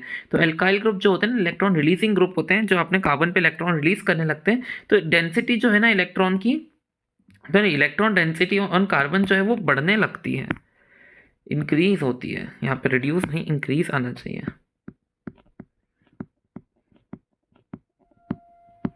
और वहाँ पर अगर इलेक्ट्रॉन डेंसिटी इंक्रीज हुई तो न्यूक्लियोफाइल कैसे अटैक कर पाएगा? ओके, इलेक्ट्रोफाइल मतलब न्यूक्लियोफाइल को अटैक करने के लिए वहाँ पर डेंसिटी कम होनी चाहिए ताकि वो उस पर अट्रैक्ट हो। न्यूक्लियोफाइल जो है उस पर खुद पे नेगेटिव चार्ज है ना।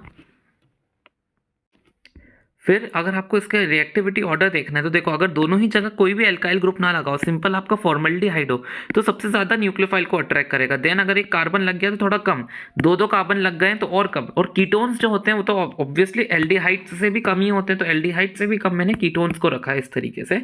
एंड यहाँ पर एल्काइल ग्रुप जो था वो मिथाइल का था, यहाँ पर जो इथाइल का ग्रुप है, अब ऑफकोर्स जो है इथाइल की स्टेरिक हिंड्रेंस ज़्यादा होगी एज कम्पेयर टू मिथाइल, इसलिए वो सबसे लोएस्ट रिएक्टिव में मैंने रखा है। अब देखो हम जो है अलग अलग चीज़ों से इसके क्या करते हैं, रिएक्शन कराएंगे। पहले अगर आप लोगे हाइड्रोजन साइनाइड में पहले आपको एक न्यूक्लियोफाइल को जनरेट करना है। तो हाइड्रोजन साइनाइड जो है ना बहुत जल्दी से अच्छे से न्यूक्लियोफाइल जनरेट नहीं करता, तो आप उसके साथ एक बेस को डालते हो, बेस जैसे कि OH नेगेटिव।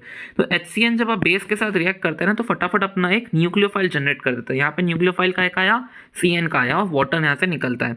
अब जो न्यूक्लियोफाइल आपने देखा बिल्कुल जैसे आपने जनरल रिएक्शन देखी थी ना ऊपर, सेम टू सेम मैं वही रिएक्शन यहाँ पर करूंगा। मैंने क्या करा, ये जो है ऑक्सीजन है वो अपने इलेक्ट्रॉन यहाँ पर ले लेगा, कार्बन पे पॉजिटिव चार्ज आएगा, तो नेगेटिव चार्ज कार्बन के पॉजिटिव चार्ज को देखेगा और यहाँ पर CN बना लेगा, और ऑक्सीजन पे नेगेटिव चार्ज है। डबल बॉन्ड से सिंगल बॉन्ड कैसे बना? क्योंकि यही डबल बॉन्ड था ऑक्सीजन ने लिया अपने इलेक्ट्रॉन बनाने के लिए। देन आप H पॉजिटिव दोगे एंड उसको OH कर दोगे, साइनोहाइड्रिन यहाँ पे फॉर्मेशन होती है। अब अगर आपने सोडियम बाइसल्फेट के साथ रिएक्शन कराई जो कि इस तरह से दिखता है, यहाँ पे काय का न्यूक्लियोफाइल जनरेट होता है, सोडियम पे प्लस चार्ज, HSO3 पे नेगेटिव चार्ज आता है, पर्टिकुलरली ऑक्सीजन पर नेगेटिव चार्ज आता है, तो आप बनाओगे पॉजिटिव एंड HSO3 पे नेगेटिव चार्ज आएगा। आपकी ऑक्सीजन जो है नेगेटिव चार्ज ले लेती है, कार्बन पे पॉजिटिव चार्ज आता है, तो HSO3 जो है ना कार्बन पे अटैक करता है। अब मैंने क्या, क्योंकि ऑक्सीजन बॉन्ड बनाती है तो HSO3 को थोड़ा सा इस तरह से लिख दिया, कोई दिक्कत वाली बात नहीं। हमने SO2 कर दिया, SO3 की जगह मैंने एक ऑक्सीजन पीछे कर दिया ताकि बता पाऊँ कि कार्बन और ऑक्सीजन के बीच में बॉन्ड बन रहा है। ठीक है, मैंने यहाँ लिखा। एंड देन यहाँ पर जो O नेगेटिव बनता है, O नेगेटिव जो है वो Na उसके पास चला जाता है। ओके, मतलब ये O जो नेगेटिव बनेगा उस पर Na पॉजिटिव जाके ONA बना लेता है। यहाँ पर प्रोटॉन ट्रांसफर होता है। प्रोटॉन ट्रांसफर यानी कि जो पॉजिटिव चार्ज है, यहाँ पे Na पॉजिटिव है, यहाँ पे H पॉजिटिव है, इन दोनों को आपस में ट्रांसफर कर दो, यानी कि H ऊपर कर दो और Na नीचे कर दो। अब क्योंकि आपने सोडियम बायसल्फाइड के साथ रिएक्शन कराया, तो ये बन जाता है बायसल्फाइड एडिशन कंपाउंड, जो कि क्रिस्टलाइन नेचर का होता है। इसका कुछ नाम नहीं है, तो हमने इसको बायसल्फाइड के कारण बना, तो हमने लिख दिया जब बायसल्फाइड ऐड करते हो तो जो कंपाउंड बनता है उसको बायसल्फाइड एडिशन कंपाउंड बोलते हैं। अब आप करोगे RMgX के साथ ही, तो आपने अल्कोहल वाले चैप्टर में भी पढ़ा था। हमने क्या करा था, O पे नेगेटिव चार्ज होता है, कार्बन पे पॉजिटिव, यहाँ पे R के पास नेगेटिव होता है, MgX के पास पॉजिटिव। तो जो R होता है वो कार्बन से रिएक्ट करता है, क्योंकि R पे नेगेटिव है तो R यहाँ पे जुड़ गया, और MgX जो है वो O नेगेटिव के पास चला जाता है, OMgX बनता है। देन आप उसमें वाटर डालते हो, वाटर डालने से क्या होता है, वाटर का जो H है वो MgX की जगह रिप्लेस कर देता है, और वाटर का जो OH है वो MgX लेके अपना MgOHX बना देता है। सेम रिएक्शन आपने अल्कोहल चैप्टर में पढ़ी है। अब देखो हेमी एसिटल और एसिटल की फॉर्मेशन, ये आप क्या करोगे जब अल्कोहल डालोगे ना रिएक्शन में। आप देखो ये अल्कोहल मैंने लिया, अल्कोहल में क्या होता है, आपका OH नेगेटिव होता है और R पॉजिटिव, और यहाँ पे O नेगेटिव और C पॉजिटिव, कुछ नहीं नेगेटिव पॉजिटिव का खेल है। तो नेगेटिव को आपको कहाँ डालना है, कार्बन पे डालना है, और O जो है वो R के साथ रिएक्ट कर लेगा। तो कुछ इस तरह बन गया, इसको आप हेमी एसिटल बोलोगे। अब हेमी एसिटल में आप वापस से एक और बार अल्कोहल डालो H+ की प्रेजेंस में। अब यहाँ पर क्या होगा, आपका जो OH और H है ना वो तो वाटर बन के बाहर आ जाएगा, यानी जो R-O है ना वो वापस से यहाँ पर रिप्लेस कर देगा, इस तरह से एसिटल की फॉर्मेशन कर देगा। R-O जो है ना O नेगेटिव, यहाँ पर H positive and O negative बनता है, तो O नेगेटिव जो है OH माइनस को यहाँ से निकलवा देगा और खुद यहाँ पर आके बैठ जाएगा, और OH और H जो है वो वाटर बना देंगे। इथाइलिन ग्लाइकोल के साथ अब रिएक्शन कराओगे तो क्या होगा, ये आपका कीटोन, ये आपने कीटोन लिया है, यहाँ पर आपने एल्डिहाइड लिया था, याद रखना, यहाँ हमने एक एल्डिहाइड लिया है, यहाँ पर आपने कीटोन लिया है। तो कीटोन के प्रेजेंस में क्या होगा, यहाँ पर आप अगर ये इथाइलिन ग्लाइकोल मैंने लिया, तो कीटोन का ऑक्सीजन और ये दोनों जो हाइड्रोजन है ये निकल के वाटर बना देंगे, और इसको घुमाओ इस तरीके से, जैसे ये है ना, तो इसको ऐसे घुमाओ और यहाँ पर ऐड करवा दो, तो इस तरीके से ऐड हो जाएगा, क्योंकि ऑक्सीजन एंड ऑक्सीजन इधर है ना, तो मैंने इधर करी, एंड देन कार्बन कार्बन, इस तरीके से मैंने एक हाउस जैसा स्ट्रक्चर बना दिया। घर वाला हम ऐसा घर बनाते थे ना, तो वैसा मैं एक स्ट्रक्चर बना दिया है, तो ये कीटल स्ट्रक्चर कहलाता है। इथाइलिन ग्लाइकोल की मदद से मिलेगा HCl गैस, और डाइल्यूट HCl आपको इसमें डालना पड़ता है। अब देखो अमोनिया वाले, मतलब अमोनिया तो नहीं कहेंगे इसको, आप कह सकते हैं अमीन्स और अमीन के डेरिवेटिव। तो अमीन डेरिवेटिव को मैंने कैसे लिख दिया है, जैसे कि मैंने NH2 लिया और एक Z ग्रुप है, ये Z है ना, हम अलग अलग ले सकते हैं।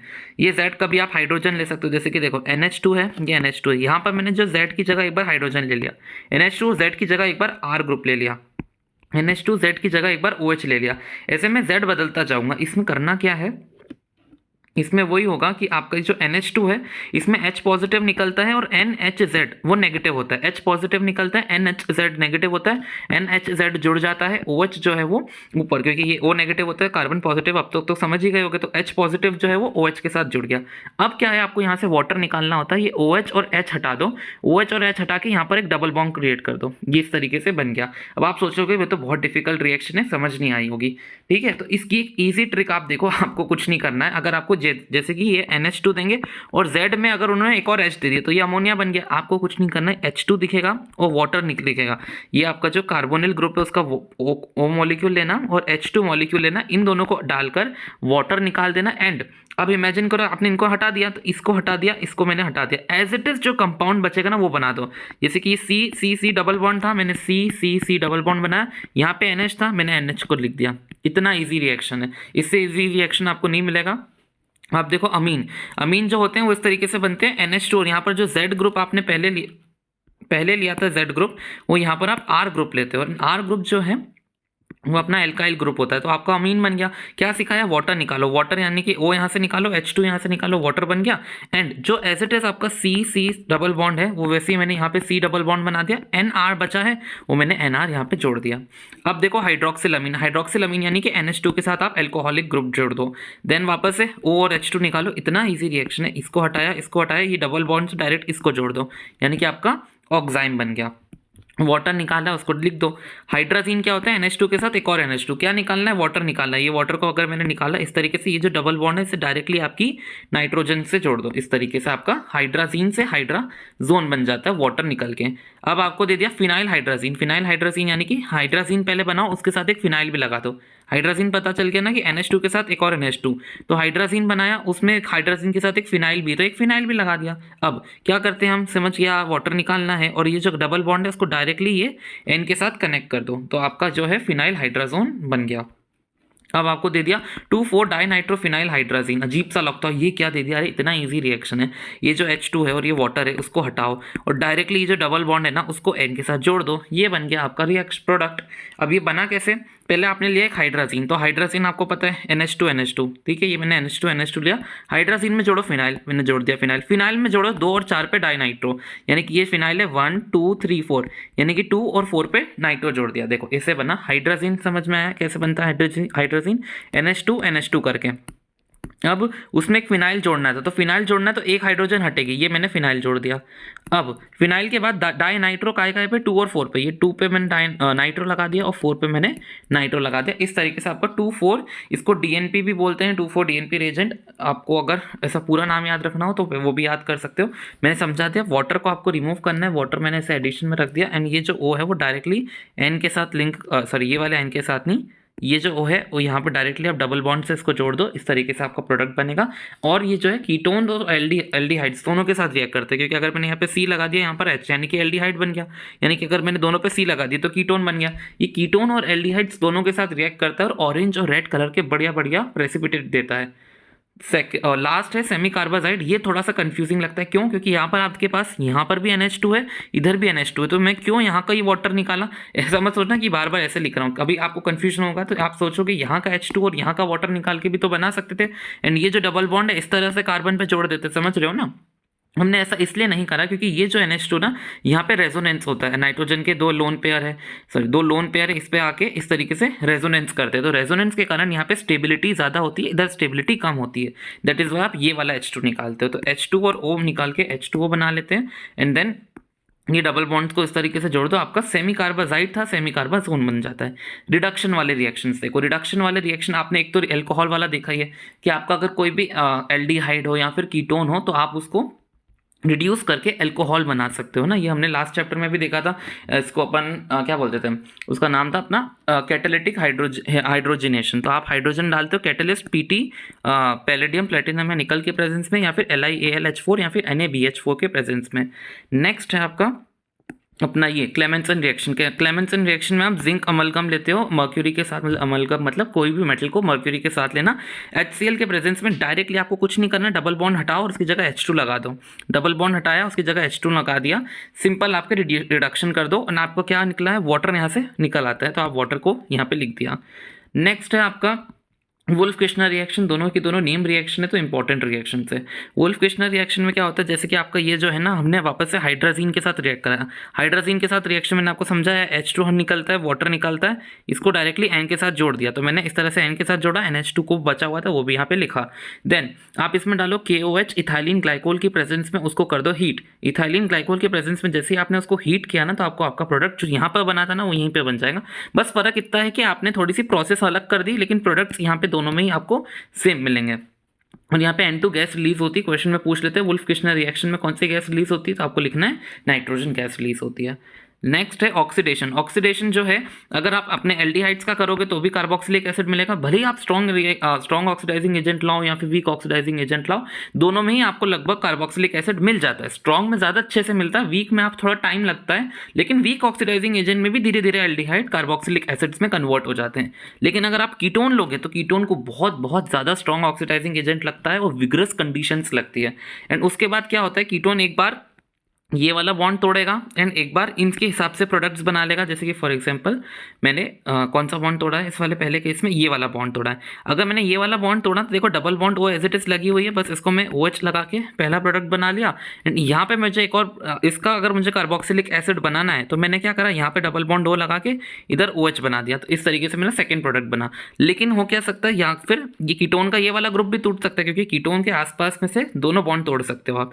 अगर मैंने ये वाला बॉन्ड तोड़ा तो ये वाले का कार्बोक्सिलिक एसिड कैसे बनेगा, RC है तो यानी कि मैं यहाँ पे डबल बॉन्ड O लगा के OH बना दूंगा, ये मेरा पहला प्रोडक्ट। और यहाँ पर मेरे पास क्या है, CCR' है, डबल बॉन्ड O है, तो मैं जिसका कार्बोक्सिलिक एसिड बनाना था यहाँ पे भी मैंने OH लगा दिया, इसलिए मैंने कार्बोक्सिलिक एसिड बना दिया। यानी कीटोन से आपको बहुत सारे different types of carboxylic acid मिल सकते हैं। अब इनके टेस्ट देख लो, बहुत बहुत बहुत इंपॉर्टेंट। पहला है टॉलेंस टेस्ट। टॉलेंस टेस्ट जो है एल्डिहाइड्स देते हैं, कीटोन्स नहीं दे सकते, यानी कि आप एल्डिहाइड में टॉलेंस रिएजेंट डालोगे तो ही वो अपना रिड्यूस होगा, नहीं सॉरी ऑक्सीडाइज होगा, नहीं तो वो नहीं होता है। कीटोन्स जो होते हैं आपके टॉलेंस टेस्ट से ऑक्सीडाइज क्यों नहीं होते, क्योंकि टॉलेंस टेस्ट एक वीक ऑक्सीडाइजिंग एजेंट होता है ना। अभी हाल ही मैंने बताया जो कीटोन्स होते हैं वो बहुत स्ट्रॉन्ग ऑक्सीडाइजिंग एजेंट से ही ऑक्सीडाइज हो पाते हैं।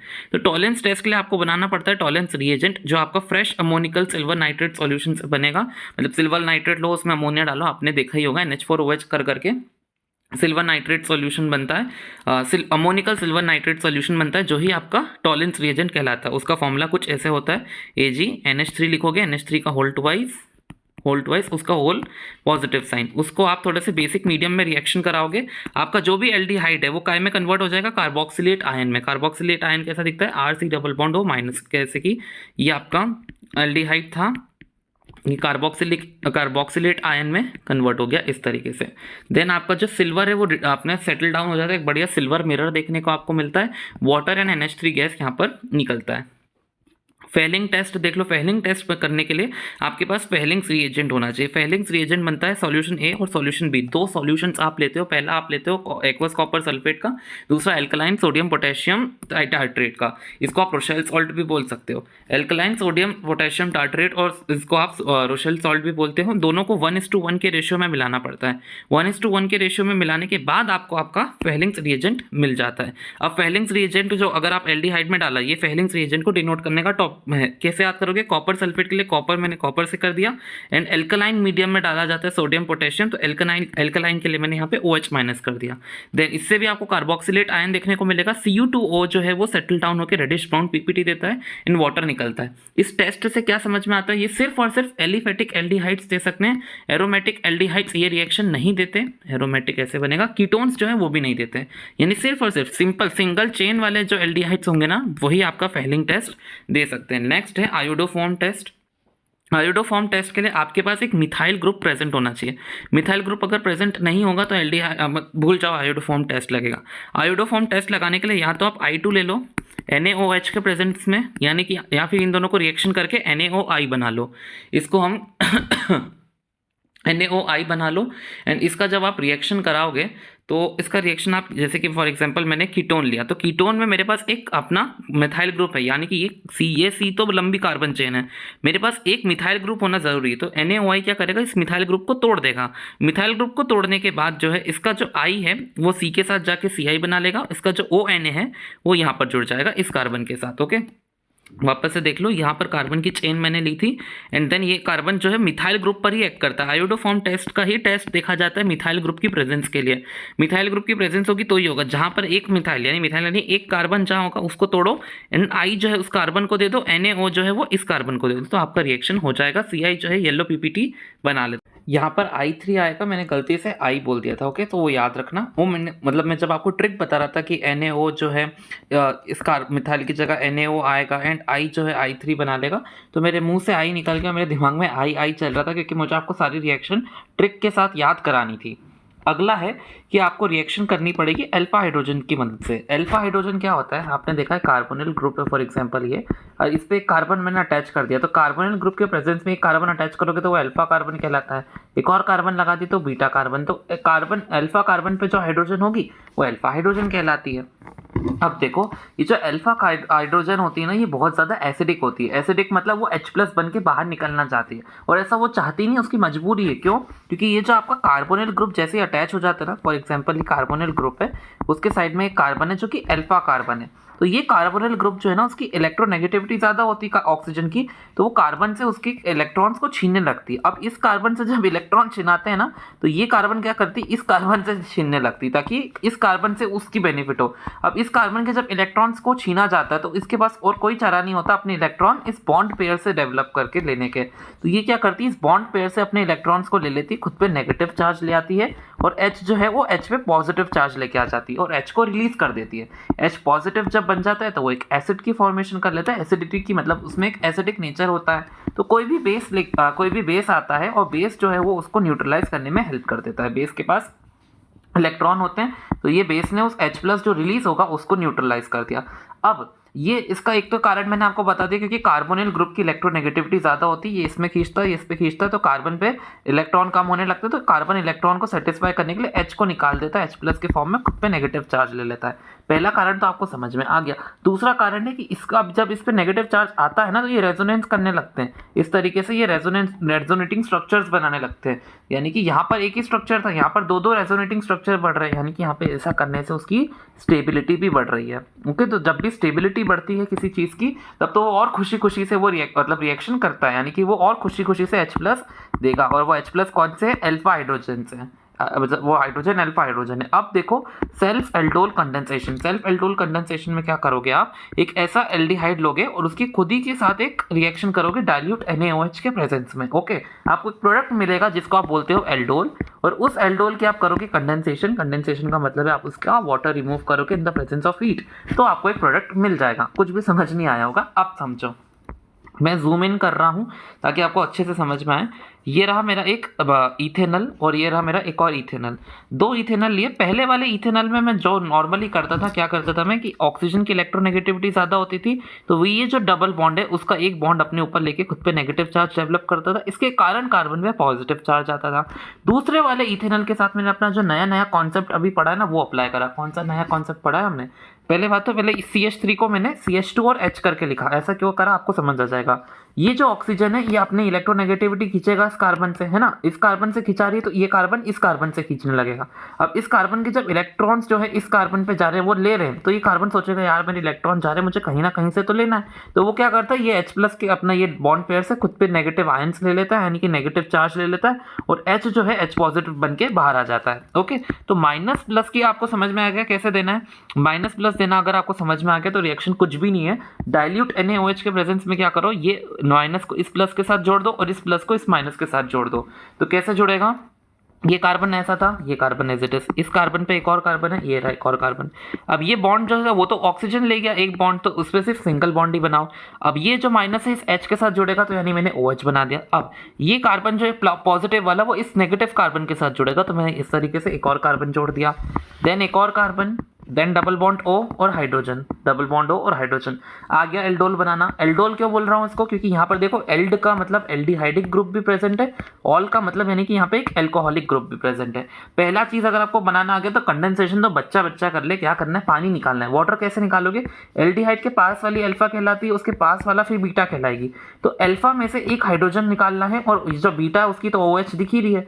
आपको अल्फा में से हाइड्रोजन हटानी, बीटा में से OH हटानी, तो जैसे ये हटेंगे यहाँ पर एक डबल बॉन्ड आपको बनाना पड़ेगा ताकि वो स्टेबलाइज हो जाएंगे, यानी कि डिहाइड्रेशन कर रहे हो। डिहाइड्रेशन के लिए क्या करते हो, H और OH निकालते हो और एक डबल बॉन्ड की फॉर्मेशन हो गई।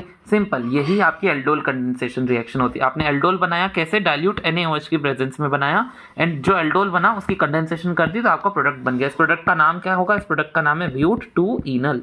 ओके, ये आपका प्रोडक्ट बन गया। अब ये तो थी simple self aldol. Self aldol का मतलब है कि मैंने दोनों टाइम इथेनॉल ले लिया। अब आती है क्रॉस एल्डोल। क्रॉस एल्डोल में आपको एक तरफ इथेनॉल देंगे और एक तरफ प्रोपेनॉल देंगे। अब करके बताओ रिएक्शन। अब आप सोचोगे ये सब क्या हो रहा है, इतनी लंबी रिएक्शन। जी हाँ, ये इतनी लंबी रिएक्शन है। इसमें आपको क्या करना पड़ेगा, जो आपके दो प्रोडक्ट मतलब दो कंपाउंड दिए हैं, पहले दोनों की सेल्फ एल्डोल करोगे, मतलब इसके साथ सेल्फ एल्डोल जो हमने अभी करना सीखी, तो मेरा प्रोडक्ट पहला वाला प्रोडक्ट ऐसा बना। देन आप इसकी खुद ही के साथ सेल्फ एल्डोल करोगे तो मेरा प्रोडक्ट ऐसा बना। देन आप इसके साथ करोगे एंड इसका इसके साथ करोगे। अभी समझ नहीं आएगा, देखो पहला वाला तो आपको समझ में आ गया, पहला वाला प्रोडक्ट। अब दूसरा वाला प्रोडक्ट बनाना सीखो। इसका प्रोडक्ट कैसे बनेगा, मैंने एक प्रोपेनॉल लिया, इसमें पहले क्या करता हूँ, जैसे कि मैंने ऑक्सीजन ने नेगेटिव चार्ज ले लेता है, एक बॉन्ड पे ले लेता है, ये बॉन्ड पेयर जो है वो ऑक्सीजन ने ले लिया, खुद पे नेगेटिव आ गया तो इस पे पॉजिटिव चार्ज आ गया। इस तरीके से ये तो आपको पता है करना, क्योंकि हमेशा ये करते आने। नई चीज़ तो हमने यहाँ करना सीखी है। नई चीज़ क्या है, ये जो कार्बन है वो इस तरीके से क्या बोलते हैं, कार्बोनिल ग्रुप जो इस तरीके से इलेक्ट्रोनेगेटिविटी छीनता है ऑक्सीजन की, दैट इज वाई ये कार्बन क्या करता है, इस कार्बन की छीनता है इस डायरेक्शन में। तो ये कार्बन क्या करता है, अपने पास वाले हाइड्रोजन से इलेक्ट्रॉन ले लेता है, खुद पे ले आता है और अपने इसके हाइड्रोजन के इलेक्ट्रॉन छीन लिए, इसलिए हाइड्रोजन पे पॉजिटिव चार्ज आ जाता है। ठीक है, ये सबसे नजदीकी कार्बन पर ही होता है, ये याद रखना। अब क्योंकि ये इथेनॉल था तो इथेनॉल में एक CH3 और होता है, तो वो CH3 मैंने इस तरह से लिखा। डाइल्यूट NaOH के प्रेजेंस में क्या होता है, नेगेटिव पॉजिटिव, पॉजिटिव नेगेटिव जोड़ दो। इधर C था, यहाँ पे C और C बना दिया। ये C अब एक बॉन्ड तो O ने ले लिया, तो सिर्फ एक ही बॉन्ड बचना चाहिए, एक ही बॉन्ड बनाया। ये O इस H के साथ बॉन्ड बना लेता है, इसलिए मैंने यहाँ OH लिख दिया। देन देखो ये जो है ये पॉजिटिव, ये पूरा नेगेटिव के साथ जुड़ के एक ऐसा सिंगल बॉन्ड, मतलब ये पॉजिटिव और नेगेटिव कार्बन जुड़ गया, मैंने बना दिया। इस कार्बन पे एक मिथाइल की वो थी सब्स्टिट्यूएंट बना दी। देन आपका एल्डिहाइड मैंने एज इट इज बना दिया। समझ में आया कैसे बना। अब ये आ गया तो आपको पानी निकालना तो चुटकियों का खेल है। ये एल्डिहाइड है तो ये अल्फा पोजीशन ऑफ कार्बन, ये बीटा, अल्फा से हाइड्रोजन निकालो, बीटा से वाटर निकालो, या फिर सिंपली आप अल्फा और बीटा के बीच में एक डबल बॉन्ड की फॉर्मेशन कर दो। ये आपने कर दी कंडेंसेशन। ये आपका था एल्डोल, एल्डोल की आपने कर दी कंडेंसेशन, तो आपका प्रोडक्ट बन गया। यानी कि आपने सेकंड प्रोडक्ट, ये रहा सेकंड प्रोडक्ट आपने बना लिया। फर्स्ट प्रोडक्ट तो आपने इसकी सेल्फ एल्डोल करी थी जो हमने ऊपर ही सीख ली थी। सेकंड प्रोडक्ट में आपने इसकी कर दी। अब थर्ड प्रोडक्ट में मैंने क्या सिखाया है, एक बार लो इथेनॉल और एक बार लो प्रोपेनॉल। प्रोपेनॉल लोगे, इथेनॉल का सिंपल जो पहले लेते हो ना उसको ऑक्सीजन को दो, और जो दूसरा लेते हो उसके साथ, जैसे सिंपल मैंने इसके साथ व्यवहार करा वैसे इसके साथ किया। ऑक्सीजन जो है इलेक्ट्रोनेगेटिविटी लेना चाहता है इस कार्बन की, तो ये कार्बन को मजबूरन, सॉरी इस डायरेक्शन में, इस कार्बन को मजबूरन इसकी भी लेनी पड़ती है। कितना गंदा साउंड कर रहा है। तो यहाँ पर ही जाएगी एंड देन इसकी कार्बन जो लेगा, और इसके कारण ये कार्बन की भी इलेक्ट्रोनेगेटिविटी डिक्रीज होने लगती है। तो ये कार्बन क्या करता है, क्योंकि इसकी इलेक्ट्रोनेगेटिविटी डिक्रीज हो रही है, सॉरी इलेक्ट्रोनेगेटिविटी नहीं, इलेक्ट्रॉन डेंसिटी, तो ये कार्बन जो है ये हाइड्रोजन से उसका इलेक्ट्रॉन छीन के अपने आप को नेगेटिव ले लेता है और हाइड्रोजन पॉजिटिव बना लेता है। देन आपको बताया है ये जो C है ये C बना दिया, ये C, ये यहाँ पर C बना दिया। अब सिंगल बॉन्ड बनेगा क्योंकि ये एक बॉन्ड तो O ने नेगेटिव बनाने के लिए ले लिया, तो यहाँ सिंगल बॉन्ड O, ये O को जोड़ा मैंने H के साथ, OH बना दिया। ये जो कार्बन है डायरेक्टली इस कार्बन से जोड़ दिया इस तरह से। ये मिथाइल जो था मैंने मिथाइल सब्स्टिट्यूएंट बना दिया एंड आपका एल्डिहाइड एज इट इज बना दिया। वाटर कैसे निकालोगे, अल्फा बीटा के बीच से इसकी हाइड्रोजन इसकी OH निकलेगी, यहाँ पे बीच में डबल बॉन्ड आ जाएगा। वाटर निकालना और आसान है, दिक्कत तो पता है ये बनाने में। अब आपको ये बनाना भी सिखा दिया मैंने अच्छे से। वाटर निकालना तो चुटकियों का खेल है। अल्फा का ये जो आपका एल्डिहाइड है उसके हिसाब से अल्फा कार्बन और बीटा कार्बन में से OH और यहाँ से एक H को रिमूव करना होता है और आपका प्रोडक्ट बन जाता है। तो ये आपका थर्ड प्रोडक्ट बन गया। एक तो ये प्रोडक्ट बोलने में सब टंग ट्विस्ट होती है ना, इतनी देर से पढ़ा रहा हूँ तो और वो हो रहा है। चौथा देखो, अब मैंने क्या करा, पहले प्रोपेनॉल को लिखूंगा और फिर इथेनॉल को लिखूंगा। अब प्रोपेनॉल के साथ क्या करते हैं, जो पहले आप लिखते हो उसके साथ आपको ये वाला खेल खेलना होता है कि ऑक्सीजन को नेगेटिव देना होता है, और दूसरे वाले में आपको क्या खेलना पड़ता है, आपको हाइड्रोजन को अपनी एसिडिक हाइड्रोजन बनानी होती है। दैट इज आप कार्बन को नेगेटिव दे देते हो और ये बॉन्ड का कार्बन पे नेगेटिव आ गया तो H पे पॉजिटिव आ गया। अब जोड़ना तो आपको आता है, ये डाइल्यूट NaOH के प्रेजेंस में जुड़ेगा। ये कार्बन और कार्बन का एज इट इज था, ये कार्बन जो था एक ही बनेगा O है, और ये O के साथ H जुड़ गया। अब मैं इतनी बार पढ़ा चुका हूँ कि अब मेरे को सब फटाफट कर रहा हूँ। ये वाला इस तरीके से जोड़ दिया। अब आपको पता है कि ये एल्डिहाइड है तो ये अल्फा है, ये बीटा है। अल्फा से हाइड्रोजन हटाओ, बीटा से वाटर निकालो, मतलब OH निकालो तो मिलके वाटर निकलेगा। हीट करनी पड़ेगी क्योंकि कंडेंसेशन कर रहे हो, तो अल्फा और बीटा के बीच में डबल बॉन्ड क्रिएट हो गया और ये आपका चौथा प्रोडक्ट बन गया। अब मुझे बताओ क्या क्रॉस एल्डोल कंडेंसेशन कर पाओगे, क्योंकि ये चारों प्रोडक्ट बनाना सिखा दिए, क्योंकि ये क्वेश्चन आता है। तो देखो इतना बड़ा क्वेश्चन है। अब आपके एनसीईआरटी में एक ये वाला क्वेश्चन भी दे रखा है, क्वेश्चन नहीं है डायरेक्ट रिएक्शन है। इस रिएक्शन में आपको पता चलेगा कि कीटोन और एल्डिहाइड भी क्रॉस एल्डोल कर सकते हैं। देखो ये कीटोन कैसे पता है, ये कार्बन है, ये बेंजीन के कार्बन से जुड़ा है और यहाँ पर भी एक कार्बन है। तो कुछ नहीं हो, आपको एल्डिहाइड और कीटोन की भी अगर क्रॉस एल्डोल करनी हो, अब आप सोचो कि इसके तो 4 प्रोडक्ट बनने चाहिए, लेकिन इसका एक मेजर एक ही प्रोडक्ट बनता है। अगर 4 बनाना चाहो तो 4 बना दो, आपका ही रिवीजन होगा। लेकिन इस रिएक्शन में मेजर प्रोडक्ट यही वाला बनता है जो मैंने बनाया। कैसे, ये जो आपका एल्डिहाइड है उसको पहले रखो, एल्डिहाइड को पहले रखोगे तो आपको पता है जो पहले रखते हैं उस पर O पे नेगेटिव आ जाता है, कार्बन पे पॉजिटिव। इस वाले पे क्या होगा, एसिडिक हाइड्रोजन बनेगी, एसिडिक हाइड्रोजन बना दी। O और H को, मतलब देखो ये बेंजीन रिंग थी, देन कार्बन था, बेंजीन रिंग बनाई, देन कार्बन बनाया, फिर O है, O को डायरेक्टली H के साथ जोड़ा, ठीक है। ये कार्बन डायरेक्टली इस कार्बन से जुड़ गया, ये मैंने जोड़ दिया। Then C, double bond O है, डबल बॉन्ड O और ये बेंजीन रिंग थी, benzene ring as it is बना दी। अब क्योंकि एल्डिहाइड ये है तो एल्डिहाइड के हिसाब से ये अल्फा कार्बन, ये बीटा कार्बन, अल्फा कार्बन की एक हाइड्रोजन हटाओ, बीटा कार्बन का एक OH हटाओ तो वाटर निकलेगा, वाटर निकलेगा तो यहाँ पर डबल बॉन्ड की फॉर्मेशन होनी चाहिए जो मैंने यहाँ पे बना दी। यही आपका मेजर प्रोडक्ट बनेगा। वैसे तो क्या होता है क्रॉस एल्डोल करते हैं तो 4 प्रोडक्ट बनते हैं, यानी कि पर यहाँ पर आपको अच्छी बात है कि मेजर प्रोडक्ट सिर्फ यही बनेगा। कैनिज़ारो रिएक्शन में देखो, अब यहाँ पर आपकी अल्फा हाइड्रोजन होना जरूरी थी क्योंकि अल्फा हाइड्रोजन ही आपकी एसिडिक हाइड्रोजन होती है, लेकिन कैनिज़ारो बोलता है उल्टा, हमको नहीं चाहिए अल्फा हाइड्रोजन, ये अल्फा हाइड्रोजन के बिना ही करता है रिएक्शन, ऐसा इसके लिए जरूरी है। अब एक ऐसा प्रोडक्ट सोचो जिसमें अल्फा हाइड्रोजन नहीं हो, फॉर्मल्डिहाइड, फॉर्मल्डिहाइड या फिर मीथेनॉल, इसके पास अल्फा हाइड्रोजन होती ही नहीं क्योंकि कार्बन के पास में कोई कार्बन ही नहीं जो अल्फा कार्बन कहलाए। तो आप क्या करोगे, 2 फॉर्मल्डिहाइड लोगे, उसको कॉन्सेंट्रेटेड KOH के साथ रिएक्शन कराओगे तो KOH का KO जो है ना एक बार H को सब्सटीट्यूट कर देगा, H को बोलेगा तो यहाँ से हट, मैं यहाँ पर आकर बैठूंगा, ओके बना लेता है। देन अब ये जो H निकली और ये जो H लेके आया था, एक बार H इसको दे दो, एक बार H इसको दे दो, तो इस तरीके से आपका अल्कोहल बन जाता है। एक बार आपको मिलेगा ये ओके वाला उसको, और यहाँ पर आपको मिलेगा क्या बोलेंगे इसको अल्कोहल बोलते हैं ना, मैं तो अल्कोहल को देख के नहीं बता पा रहा, बताओ ये अल्कोहल है। अब बेंजल्डिहाइड मैंने दो बेंजल्डिहाइड लिए, ये पहला ये दूसरा, इसकी रिएक्शन कराई कॉन्सेंट्रेट उसकी KOH के साथ की थी, इसकी मैंने NaOH ले ली, वेराइटी होनी चाहिए ना, आप चाहो तो KOH के साथ भी करा दो, यहाँ पे ओके बना लेना, पर यहाँ पे मैंने NaOH के साथ करी वेराइटी के लिए। हीट करना पड़ेगा क्योंकि कॉन्सेंट्रेटेड है तो कॉन्सेंट्रेशन के साथ आपको हीटिंग भी करनी है। तो NaO क्या बोलेगा, NaO किसी की भी एक हाइड्रोजन को सब्सटीट्यूट करके खुद बैठ जाएगा, ONA बना लेगा। अब ये जो हाइड्रोजन निकली 1 और ये जो H के साथ आया था NaOH, उसका सेकेंड हाइड्रोजन, ये हाइड्रोजन और ये हाइड्रोजन जो है एक इधर लगता है एक इधर लगता है, तो इस तरीके से आपकी बेंजाइलिक अल्कोहल बन गई। कोई भी इसको गलती से फिनॉल मत बोल देना, फिनॉल बोलने वाले मतलब मैं कुछ नहीं बोलूँगा उनके लिए ये बेंजीन के ऊपर अगर अल्कोहल लगा हो तो उसको फिनॉल बोलते हैं, और बेंजीन के ऊपर एक कार्बन और लगाओ उसके ऊपर एक OH लगाओ तो इसको आप फिनॉल बोलोगे, सॉरी इसको बेंजाइलिक अल्कोहल बोलोगे, पहले वाले को फिनॉल बोलोगे।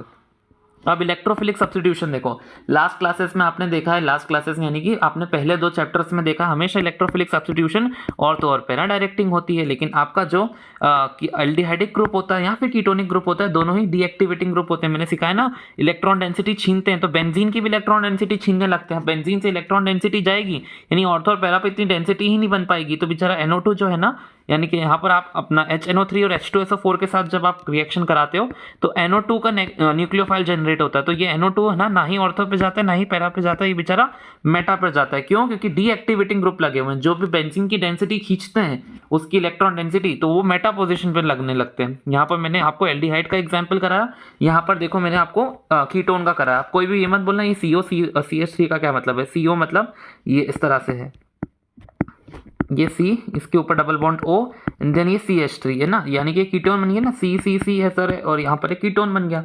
अब मैंने क्लोरीनेशन कराई एनहाइड्रस AlCl3 की प्रेजेंस में, तो क्लोरीनेशन कराने के लिए क्लोरीन जो है इसकी मेटा पोजीशन पर ऐड हो जाएगा। ठीक है, आपको याद रखना है इलेक्ट्रोफिलिक सब्स्टिट्यूशन यहाँ वाले केस में मेटा डायरेक्टिंग होती है। नेक्स्ट क्वेश्चन देखो, बेंजल्डिहाइड या फिर आपको प्रोपेनॉल में से डिसाइड करना है कौन सा इलेक्ट्रोफिलिक एडिशन रिएक्शन के लिए ज़्यादा वो है, क्या बोलते हैं उसको, रिएक्टिव है। तो यहाँ पर मैंने आपको 2 केस तो आपको ऊपर ही करा दिए थे। पहला जो केस होता है वो ये होता है कि आपकी स्टेरिक हिंड्रेंस कम होनी चाहिए। दूसरा रीज़न होता है आपका वो -I इफेक्ट, मतलब कि आपको मैंने इस तरह से कराया था कि एल्काइल ग्रुप्स लगे होते हैं, एल्काइल ग्रुप क्या है उसको पहले से डेंसिटी देने लगते हैं और कार्बन पे जो पॉजिटिव चार्ज आना चाहिए उसको हटा देते हैं। अब न्यूक्लियोफाइल जो है वो पॉजिटिव चार्ज के साथ चार्ज की चाहत में आया था, जो R ग्रुप जो है वो पॉजिटिव चार्ज को कम करने लगता है, इसलिए न्यूक्लियोफाइल वहां से गुस्सा हो जाता है कि मेरे को जो चीज़ चाहिए थी वो एल्काइल ग्रुप इसको दे रहे हैं और मेरे को मतलब पॉजिटिव चार्ज चाहिए था, ये पॉजिटिव चार्ज इसका कम करते हैं। अब एल्काइल ग्रुप जो होते हैं इलेक्ट्रॉन रिलीजिंग यानी कि +I इफेक्ट ग्रुप होते हैं, यानी कि न्यूक्लियोफिलिक एडिशन रिएक्शन जो है +I के इन्वर्सली हो जाता है, क्योंकि वो उनको पहले से देने लगते हैं न्यूक्लियोफाइल को पॉजिटिव चार्ज चाहिए। अभी मैं क्या बोल रहा हूँ, अगर आपको समझ में नहीं आ रहा तो आपको बहुत कम मेमोरी, क्योंकि ऊपर ही बताया था ये चीज़ मैंने, वो -I के डायरेक्टली प्रोपोर्शनल होता है। और स्टेरिक हिंड्रेंस के इन्वर्सली, ये जो मैंने तीनों ही प्रोडक्ट मतलब तीनों ही चीज़ों को साथ में लिख दिया। न्यूक्लियोफिलिक एडिशन, अरे ये कौन सा कलर है भाई, कलर दूसरा लो। तो न्यूक्लियोफिलिक एडिशन रिएक्शन की रिएक्टिविटी कैसी होगी, -I के डायरेक्टली प्रोपोर्शनल, इन्वर्सली होगी +I इफेक्ट के, और डायरेक्टली नहीं इन्वर्सली प्रोपोर्शनल होगी स्टेरिक हिंड्रेंस के भी। ठीक है, अब यहाँ पर देखो कौन सा, अब जो भी आपके इफेक्ट लग रहा है आप उसके हिसाब से डिसाइड करोगे। ये 2 प्रोडक्ट दिए हैं, दोनों ही एल्डिहाइड्स हैं। और हाँ, एक और चीज़, न्यूक्लियोफिलिक एडिशन रिएक्शन आपका एल्डिहाइड्स में ज़्यादा देखने को मिलता है और कीटोन्स में कम। ये वाला प्रोडक्ट, ये वाली चीज़ और ये वाली, बस इतनी आपको याद रखना है। तो आप न्यूक्लियोफिलिक एडिशन रिएक्शन की रिएक्टिविटी आप 2 सेकंड में बता दोगे। अब ये दोनों ही एल्डिहाइड्स हैं, यानी कि ये वाला केस तो नहीं लगेगा। अब ये वाला केस में देखो, क्या -I + I का कुछ लग रहा है? ये भी नहीं लगा। अब आएगा स्टेरिक हिंड्रेंस। स्टेरिक हिंड्रेंस देखो, ये कार्बन कार्बन 2 कार्बन है और ये इतना बड़ा बेंजीन लगा हुआ है, तो ऑफकोर्स बेंजीन ज़्यादा स्टेरिक हिंड्रेंस कॉज करेगा। अब ज़्यादा स्टेरिक हिंड्रेंस करेगा नहीं, nucleophilic activity, nucleophilic addition reactions का कम होगा। दैट इज वाई इसका कम करा और इसका ज़्यादा कर दिया। एक और सेकंड चीज़ ये लगती है कि यहाँ पर रेजोनेंस होगा। रेजोनेंस के कारण क्या होगा, यहाँ पर ये कार्बन के ऊपर जो पॉजिटिव चार्ज आना चाहिए जिससे न्यूक्लियोफाइल अट्रैक्ट करते हुए आएगा, तो ये रेजोनेंस के कारण पॉजिटिव चार्ज उतना अच्छे से जनरेट नहीं होता, उसकी पोलैरिटी रिड्यूस होती है। ये पहला केस तो स्टेरिक हिंड्रेंस का लिख के आना, दूसरा लिख के आना रेजोनेंस होती है। अब आगे देखो, वापस से न्यूक्लियोफिलिक एडिशन रिएक्शन की रिएक्टिविटी बतानी है, ये याद कर लो, उसके हिसाब से क्वेश्चन देखना। A B C D ये 4 दे रखे हैं, आप देख लो एल्डिहाइड है पहले 2, दूसरे 2 कीटोन्स है। अब एल्डिहाइड की तो ज्यादा होती है, अब एल्डिहाइड में से भी कौन से एल्डिहाइड की ज्यादा? इस वाले की, क्योंकि यहाँ पर 2 कार्बन है, स्टेरिक हिंड्रेंस बढ़ा रहे हैं। यहाँ पर सिंपल ज्यादा एल्डिहाइड है, इसलिए A को सबसे ज्यादा कर दिया, देन B को करा। B को करने के बाद मैंने यहाँ पर क्या करा है, C वाला जो है, यहाँ पर एक कीटोन है, यहाँ पर भी कीटोन है, पर इस कीटोन की स्टेरिक हिंड्रेंस सबसे ज्यादा है, तो स्टेरिक हिंड्रेंस भी ज्यादा और कीटोन भी है, बाप रे बाप, यानी सबसे कम, देन सी यहाँ पर आएगा, DCBA आपका ऑर्डर बन जाएगा। इस तरह से आपकी इलेक्ट्रॉन न्यूक्लियोफिलिक एडिशन के लिए रिएक्टिविटी बढ़ रही है। इसकी देखो यहाँ पर आपको देखने को मिल रहा है कुछ ऐसा प्रोडक्ट है, CHO है, ये CHO CH3 यहाँ पर लगा हुआ है बेंजीन के ऊपर, यहाँ बेंजीन के ऊपर NO2 है और बेंजीन के ऊपर कीटोनिक ग्रुप है। बताओ, एसीटोफिनोन दे रखा है यहाँ पे, बेंजीन के ऊपर जब कीटोन लगा हुआ है, कीटोन की तो सबसे कम होती है, तो मैंने यहाँ D लिख दिया। अब ये तीनों एल्डिहाइड्स हैं, एल्डिहाइड्स की आपको कंपेयर करनी है। CH3 क्या करता है, +I इफेक्ट कॉज करता है, क्योंकि +I इफेक्ट कॉज करेगा तो कार्बन पे जो पॉजिटिव चार्ज आना चाहिए उस पर अपने नेगेटिव इलेक्ट्रॉन देने लगेगा, तो नेगेटिव इलेक्ट्रॉन जब कार्बन पे आएंगे तो न्यूक्लियोफाइल उस पर अट्रैक्ट नहीं होगा। और NO2 क्या करता है, वो तो छीनता है, NO2 उसका नेगेटिव चार्ज छीनता है, यहाँ से नेगेटिव चार्ज जाएगा तो यहाँ पे और अच्छा पॉजिटिव चार्ज डेवलप होगा, तो न्यूक्लियोफाइल आना चाहेगा। और ये तो बीच का बंदर है, यानी कि सबसे कम D का, फिर आएगा B, देन आएगा बीच का बंदर, और सबसे ज़्यादा अच्छा काय में हो रहा है नाइट्रो में। ऐसे नहीं याद करना, तो आप हमेशा आपको ये तो पता ही होगा, CH3 +I इफेक्ट कॉज करता है, NO2 -I इफेक्ट कॉज करता है। अभी ऊपर ही रिलेशन सिखाया, न्यूक्लियोफिलिक एडिशन का रिलेशन होता है -I से डायरेक्टली प्रोपोर्शनल, +I की इन्वर्सली प्रोपोर्शनल। अगला रिएक्शंस देखो, यहाँ पर आपको देखने को मिल रही हैं आपकी वो जितनी भी मैंने वो वाली रिएक्शंस कराई थी, NH2 के साथ अमोनिया वाली हो गई, हाइड्राजीन वाली हो गई, उनको इतना आसान रिएक्शन है। पहले आपको हाइड्रोक्सिल अमीन दे रखी है, हाइड्रोक्सिल अमीन के साथ जब रिएक्शन होती है मैंने क्या सिखाया, H2 हटाओ, वाटर H2 और O निकाल के वाटर निकाल दो, एंड ये जो डबल बॉन्ड है ना उसको नाइट्रोजन से जोड़ दो। तो इस तरीके से मैंने डबल बॉन्ड नाइट्रोजन से जोड़ दिया। नाइट्रोजन से जोड़ने के बाद ये N इधर आ गया और OH इस तरह से लिख दिया, ये क्या बन गया, ऑक्साइम बन गया। आपको पता है, ये नाम याद कर लो, हाइड्रोक्सिल अमीन से ऑक्साइम बनता है। नेक्स्ट यहाँ पर ये तो बहुत ही आसान है यार, ये ऑक्सीजन हटेगा, ये H2 हटेगा, वो ऊपर ही करा के आ रहा हूँ, H2O बना, और ये जो है डबल बॉन्ड है डायरेक्टली N के साथ जोड़ दो, इस तरीके से आपका प्रोडक्ट बन जाएगा। ये एज इट इज पूरा कॉपी पेस्ट मारना है यहाँ पे। देन ये क्या है, 2,4 डाइनाइट्रोफिनाइल हाइड्राजीन, 2,4 डाइनाइट्रोफिनाइल हाइड्राजीन, तो यहाँ पर क्या बनेगा, 2,4 डाइनाइट्रोफिनाइल हाइड्राजोन।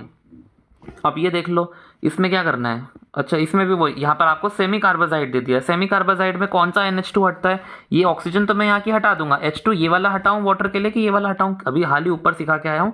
ये जो N होता है इस तरीके से ये रेजोनेंस कर रहा होता है, यहाँ पे ये वाला N स्टेबलाइज होता है, इसलिए ये वाला H2 आप हटाओगे, तो O हटाओ यहाँ से, H2 हटाओ यहाँ से, और अपना वाटर निकाल दो। अब जहाँ से हटता है वहीं से जुड़ता है, यानी कि आपको इस तरह से जोड़ना पड़ेगा डबल बॉन्ड। समझ में आ रहा है ना, तो डबल बॉन्ड ऐसे जोड़ा, एंड इस तरीके से उल्टी तरीके से मैंने यहाँ पर लिख दिया कंपाउंड।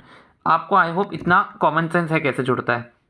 नेक्स्ट आपको इस तरीके से अमीन दे रखा, अमीन में से H2 हटाओ, ऑक्सीजन हटाया, तो इस तरीके से यहाँ पे +H2O लिखना भूल गया, लेकिन आपको इतना अंडरस्टूड है, आपको मेजर प्रोडक्ट ही बताना है।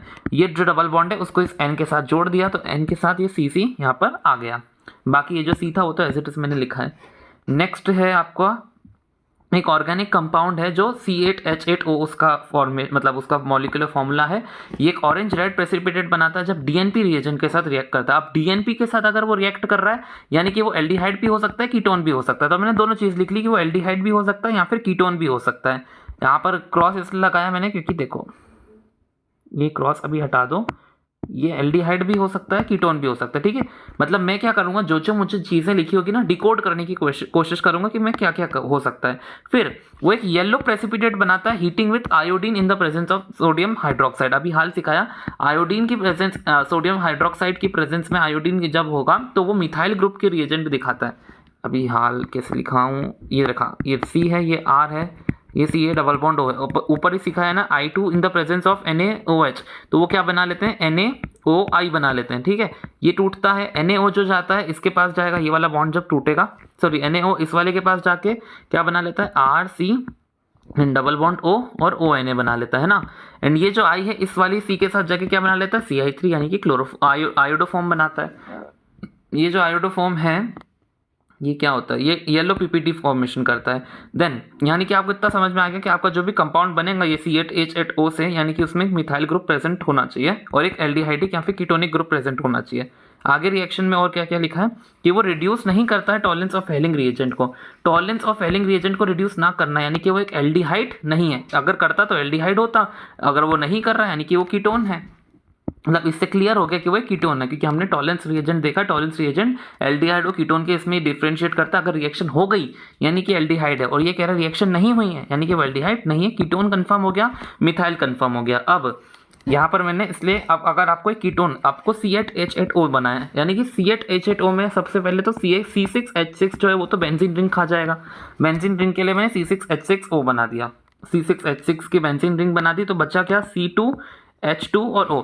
अब ये आपको इसकी मदद से कीटोन बनाना है, क्योंकि कीटोन भी होना चाहिए, एक मिथाइलिक ग्रुप भी प्रेजेंट होना चाहिए। तो इसके हिसाब से आप अगर आप कुछ ने भी कितने भी आप वो करोगे, परम्यूटेशन एंड कॉम्बिनेशन करोगे, तो यही वाला कंपाउंड आपको देखने को मिलेगा, क्योंकि मिथाइलिक ग्रुप भी होना चाहिए, कीटोनिक ग्रुप भी होना चाहिए, और इसके हिसाब से आपको इसी टाइप का एक प्रोडक्ट बने, मतलब कंपाउंड बनेगा। अब आपको क्या करनी है, जो भी रिएक्शन इन्वॉल्व होंगी ना वो आपको लिखनी है। पहली रिएक्शन तो 2,4-DNP के साथ है, तो 2,4-DNP मैंने बनाया, ये ऑक्सीजन हटाई, यहाँ से H2 हटाया तो वाटर निकलता है। एंड वाटर के साथ जो ये डबल बॉन्ड है उसको मैंने कुछ नहीं किया, ये N के साथ जोड़ दिया इस तरीके से ना। कुछ अजीब लग रहा हो तो इतना अजीब है नहीं ये वाला का, ये पता नहीं लोग इसको फालतू में इतना वो ओवर हाइप करते हैं। अब अगर आपको आयोडोफॉर्म के साथ रिएक्शन कराना है तो ये रहा आयोडोफॉर्म। आयोडोफॉर्म कैसे बनेगा, I2 और NaOH को अगर आपको इनका रिएक्शन करोगे तो वो बनेगा NaOI, ये वाला बॉन्ड तोड़ो, NaO इसको दो, I इसको दो, ONA इसको मिल गया, I इसको मिलेगा तो I3 बना लेता है, आयोडोफॉर्म बनाता है। ऊपर मैंने गलती कर दी I बोलने की, अब नहीं बोलूँगा। और लास्ट में आपको C7H6O2 का कार्बोक्सिलिक एसिड देखने को मिलता है। कीटोन्स की कार्बोक्सिलिक एसिड बनाने की जर्नी में आप H2CrO4 भी यूज़ कर सकते हो, या फिर कोई भी स्ट्रॉन्ग ऑक्सीडाइजिंग एजेंट यूज़ कर सकते हो, आपकी मर्जी होती है।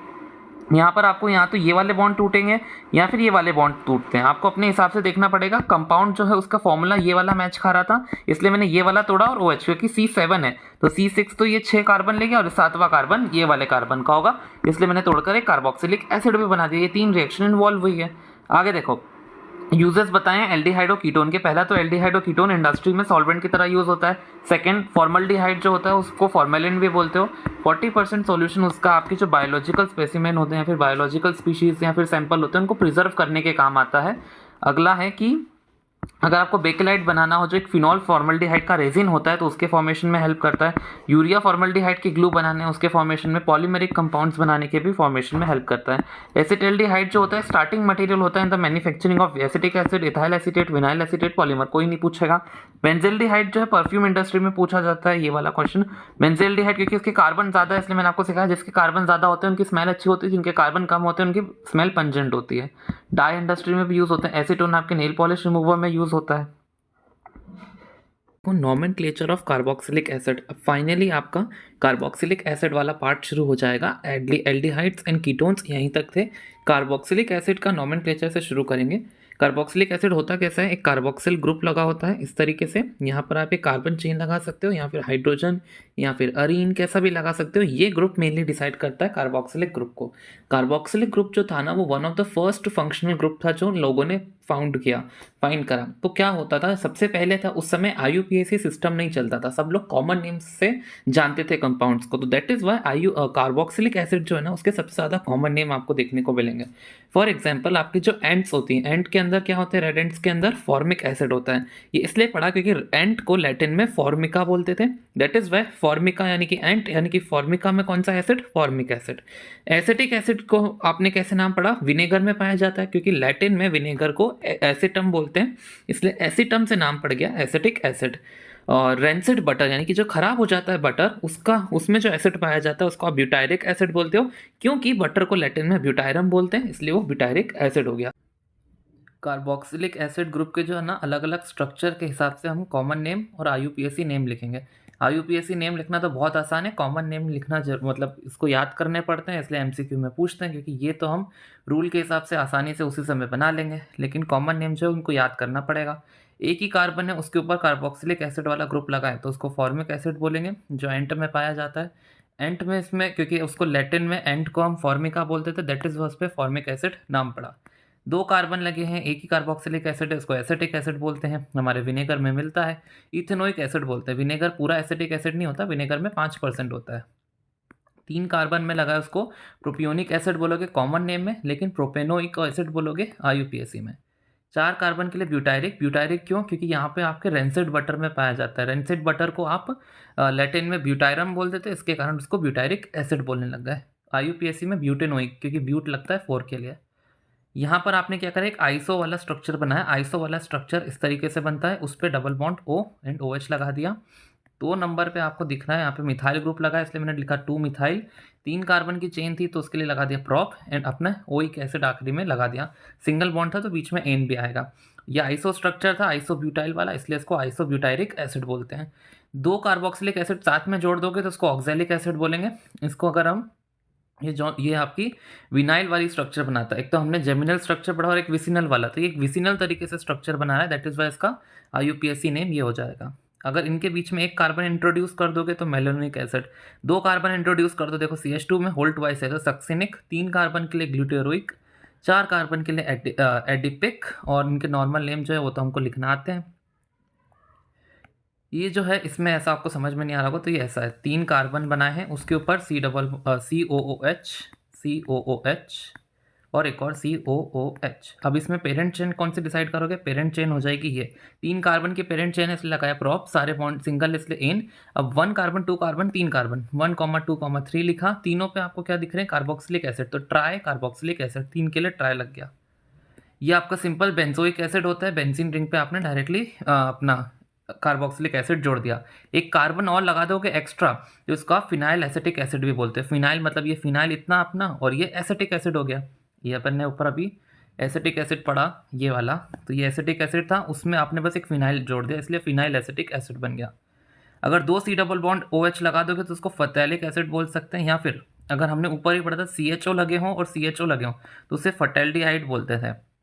और यहाँ पर उसके जो नेमिंग करोगे कैसे करोगे, बेंजीन रिंग उसकी मेन रिंग हो जाएगी, और 1,2 पे डाई कार्बोक्सिलिक एसिड, तो यानी कि बेंजीन रिंग उस पर 1,2 पे डाई कार्बोक्सिलिक एसिड, इसकी कैसे नेमिंग करोगे, आपकी पेरेंट चेन हो जाएगी मिथाइल की, तो 1 पे आपका फिनाइल भी लगा हुआ है, तो आप यानी कि सॉरी पेरेंट चेन यहाँ से लोगे, यानी कि 1,2, 2 पर आपका फिनाइल लगा है इसलिए 2 फिनाइल, 2 कार्बन की चेन है इसलिए इथेन, ओइक एसिड के लिए ओइक एसिड लगा दिया।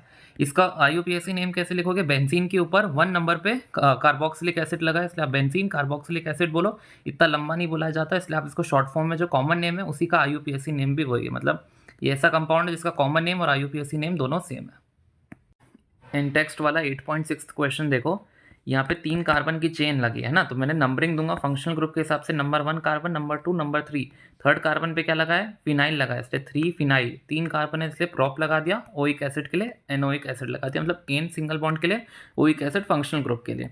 ये स्ट्रक्चर देख के समझ नहीं आ रहा होगा तो एक्सपांड करो, 2 कार्बन ऐसे लगाए हैं, देन एक जो जिस कार्बन से वो अटैच्ड है इस तरह से बनाओ, ये 2 कार्बन है, एक कार्बन पे लगे जिससे वो अटैच्ड है वो और 2 कार्बन पे अटैच्ड है, एंड देन आपका C double bond O and OH, okay ऐसा बन गया। नंबर देखो 1 2 3 4, 3 पे आपका लगा है मिथाइल, लिख दिया 3 पे मिथाइल, 4 कार्बन की पेरेंट चेन यानी कि ब्यूट, सेकंड नंबर पे डबल बॉन्ड आ रहा है इसलिए 2 इनोइक एसिड बन गया। ये देखो पेरेंट चेन जो है वो साइक्लोपेंटेन की बनेगी। पेरेंट चेन पे नंबर 1 देंगे आप फंक्शनल ग्रुप को, नंबर 2 देंगे आप मिथाइल को। तो 2 पे मिथाइल है, पेरेंट चेन है साइक्लोपेंटेन की, 1 नंबर पे लगा है कार्बोक्सिलिक एसिड, तो आपका नाम हो गया। इस वाले को देखो, ये तो कितना ही ईजी है। कार्बोक्सिलिक एसिड को 1 दो, ये 2 3 4 5 और 6, यानी कि 2 4 और 6 पे 3 नाइट्रो लगे। 2 4 6 ट्राई नाइट्रो होना चाहिए। यहाँ पे मैंने डायरेक्टली नाइट्रो लिख दिया, यहाँ पे ट्राई कर लो उसको, ट्राई नाइट्रो और बेंजोइक एसिड, क्योंकि यहाँ पे बेंजीन लगी हुई है। इस पूरे को या तो आप इसको ऐसे भी लिख सकते हो, बेंजीन कार्बोक्सिलिक एसिड, या फिर बेंजोइक एसिड शॉर्ट फॉर्म में।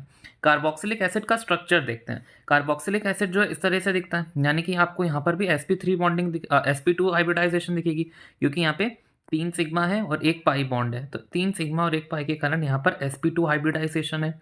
sp2 हाइब्रिडाइजेशन जहाँ पर होती है वहाँ पे 120 डिग्री का एंगल होता है। लेकिन ये जो कार्बन है ना यहाँ की, ये लेस इलेक्ट्रोफिलिक होती है कार्बोनिल कंपाउंड से। क्यों? क्योंकि यहाँ पे ये OH जो होता है ना, वो उससे देने लग जाता है अपने इलेक्ट्रॉन्स, यानी कि वो उसको अपने इलेक्ट्रॉन्स देता है और उसको लेस इलेक्ट्रोफिलिक बना देता है। इसकी अगर आपको रेजोनेंस देखनी हो तो रेजोनेंस कुछ इस प्रकार से होगी। ये जो डबल बॉन्ड है ये ऑक्सीजन पर आएगा तो नेगेटिव, इस कार्बन पे पॉजिटिव आ जाएगा। देन ये जो OH है ना, वो एक बार अपना इलेक्ट्रॉन इधर दे देगा और यहाँ पर डबल बॉन्ड आना चाहिए। यहाँ पे मैंने डबल बॉन्ड की फॉर्मेशन नहीं, यहाँ पे डबल बॉन्ड की फॉर्मेशन हो गई। तो आपको क्या देखने को मिल रहा है, जहाँ पर पाई बॉन्ड था वहाँ पर सिग्मा हो गया, और जहाँ पर सिग्मा था वहाँ पे पाई बॉन्ड आपको देखने को मिल रहा है।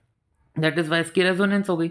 और रेजोनेटिंग स्ट्रक्चर के कारण आपका कार्बोक्सिलिक ग्रुप बहुत ही स्टेबल होता है। यहाँ से कोई क्वेश्चन तो नहीं आएगा, लेकिन पता होना चाहिए 120 डिग्री का एंगल बनता है। अब आपकी मेथड ऑफ प्रिपरेशन आती है कार्बोक्सिलिक एसिड की। तो ये नंबर 12th टॉपिक, यहाँ नंबरिंग नहीं डाली, ये 12th नंबर का टॉपिक आ गया। कार्बोक्सिलिक एसिड को प्रिपेयर कैसे करोगे? सिंपल, पहला तो एल्कोहल और एल्डिहाइड की आप कर दो ऑक्सीडेशन। पिछले वो मतलब ये हमने पहले ही देख रखी है। तो आप क्या करो, ये मैंने एक एल्कोहल लिया, उसमें एल्कलाइन KMnO4, इसको फिर फर्दर हाइड्रोलिसिस कर दोगे तो आपको कार्बोक्सिलिक एसिड मिल जाता है। करा है ना हमने कि आपके एल्कोहल को अगर आप माइल्ड ऑक्सीडाइजिंग एजेंट दोगे तो वो एल्डिहाइड में कन्वर्ट हो जाएगा, अगर स्ट्रॉन्ग ऑक्सीडाइजिंग एजेंट दोगे तो वो कार्बोक्सिलिक एसिड में कन्वर्ट हो जाता है, कार्बोक्सिलिक एसिड में। हमने पिछले चैप्टर में ही देखे हैं। तो यहाँ पर ये हो गया। और आप देखो एक और बार, एल्कोहल को आप यहाँ तो जोन्स रिएजेंट भी दे सकते हो। जोन्स रिएजेंट बहुत फेमस रिएजेंट है, CrO3H2SO4 वो कहलाता है, जो RC डबल बॉन्ड OH आपका कार्बोक्सिलिक एसिड बन गया।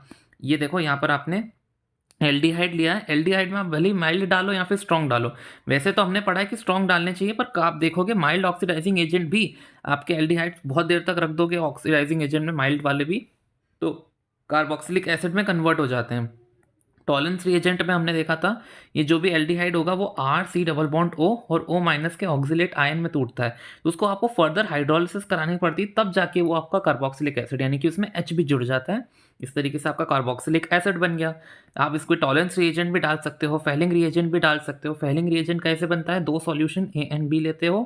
पहला A सॉल्यूशन होता है एक्वस कॉपर सल्फेट का, दूसरा सॉल्यूशन होता है किसका, एल्कलाइन सोडियम पोटेशियम का। ओके, उन दोनों का सॉल्यूशन होता है, उन दोनों को आप मिला दो एंड आपका इक्वल रेशियो में मिलाना है, तो आपका क्या बोलते हैं, फेलिंग रिएजेंट भी मिलता है। स्ट्रॉन्ग ऑक्सीडाइजिंग एजेंट जैसे कि आपका यही KMnO4 हो गया, K2Cr2O7 हो गया।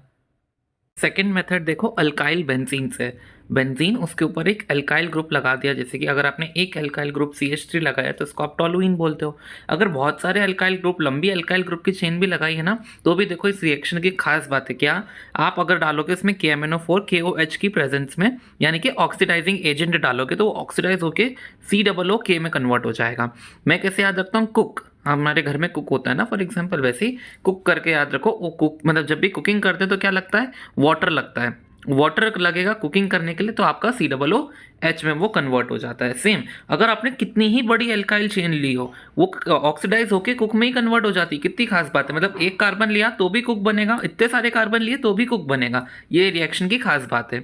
एंड देन कुक को क्या लगता है खाना बनाने के लिए, पानी, उससे आप COOH बना सकते हो। देखो इतनी मेहनत करता हूँ एक एक ट्रिक बनाने के लिए, तो आई होप आप चैनल को लाइक कर दो, मतलब चैनल को लाइक नहीं, वीडियो को लाइक कर दो और चैनल को सब्सक्राइब कर दो।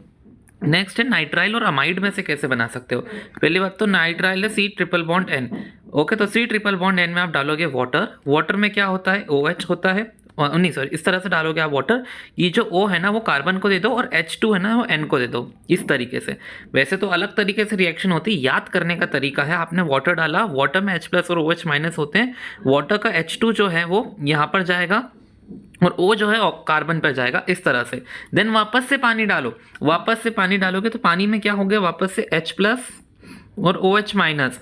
तो OH को क्या करो, यहाँ पर पुट कर दो तो आपका कार्बोक्सिलिक एसिड बन जाएगा। जो NH2 निकला उसको ये H प्लस देके NH3 बना दो। ओके, इस तरह से आपका क्या मिल गया, कार्बोक्सिलिक एसिड बन गया। और यहाँ पे भी बताना भूल गया, बेंजोइक एसिड बन गया। मेथड ऑफ प्रिपरेशन देख रहे हो ना आप यहाँ पर। अब मैंने ये रिएक्शन यहीं से डायरेक्टली शुरू कर दी, ठीक है। मैं नाइट्राइल से पहले मैंने क्या करा कि नाइट्राइल से अमाइड बनाया, ये नाइट्राइल से अमाइड बनाया एंड देन अमाइड की आपने कार्बोक्सिलिक एसिड बनाई।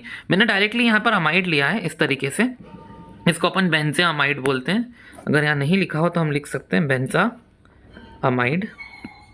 और ये था यहाँ पे नाइट्राइल लिया था आपने एक, ये नाइट्राइल पहले आपने कन्वर्ट करा आपके अमाइड में एंड देन आपने अमाइड से रिएक्शन करा के कार्बोक्सिलिक एसिड पा लिया। और यहाँ पर आपने ध्यान से देखो क्या ले लिया आपने, यहाँ पे एक बेंजोइक एसिड बन गया।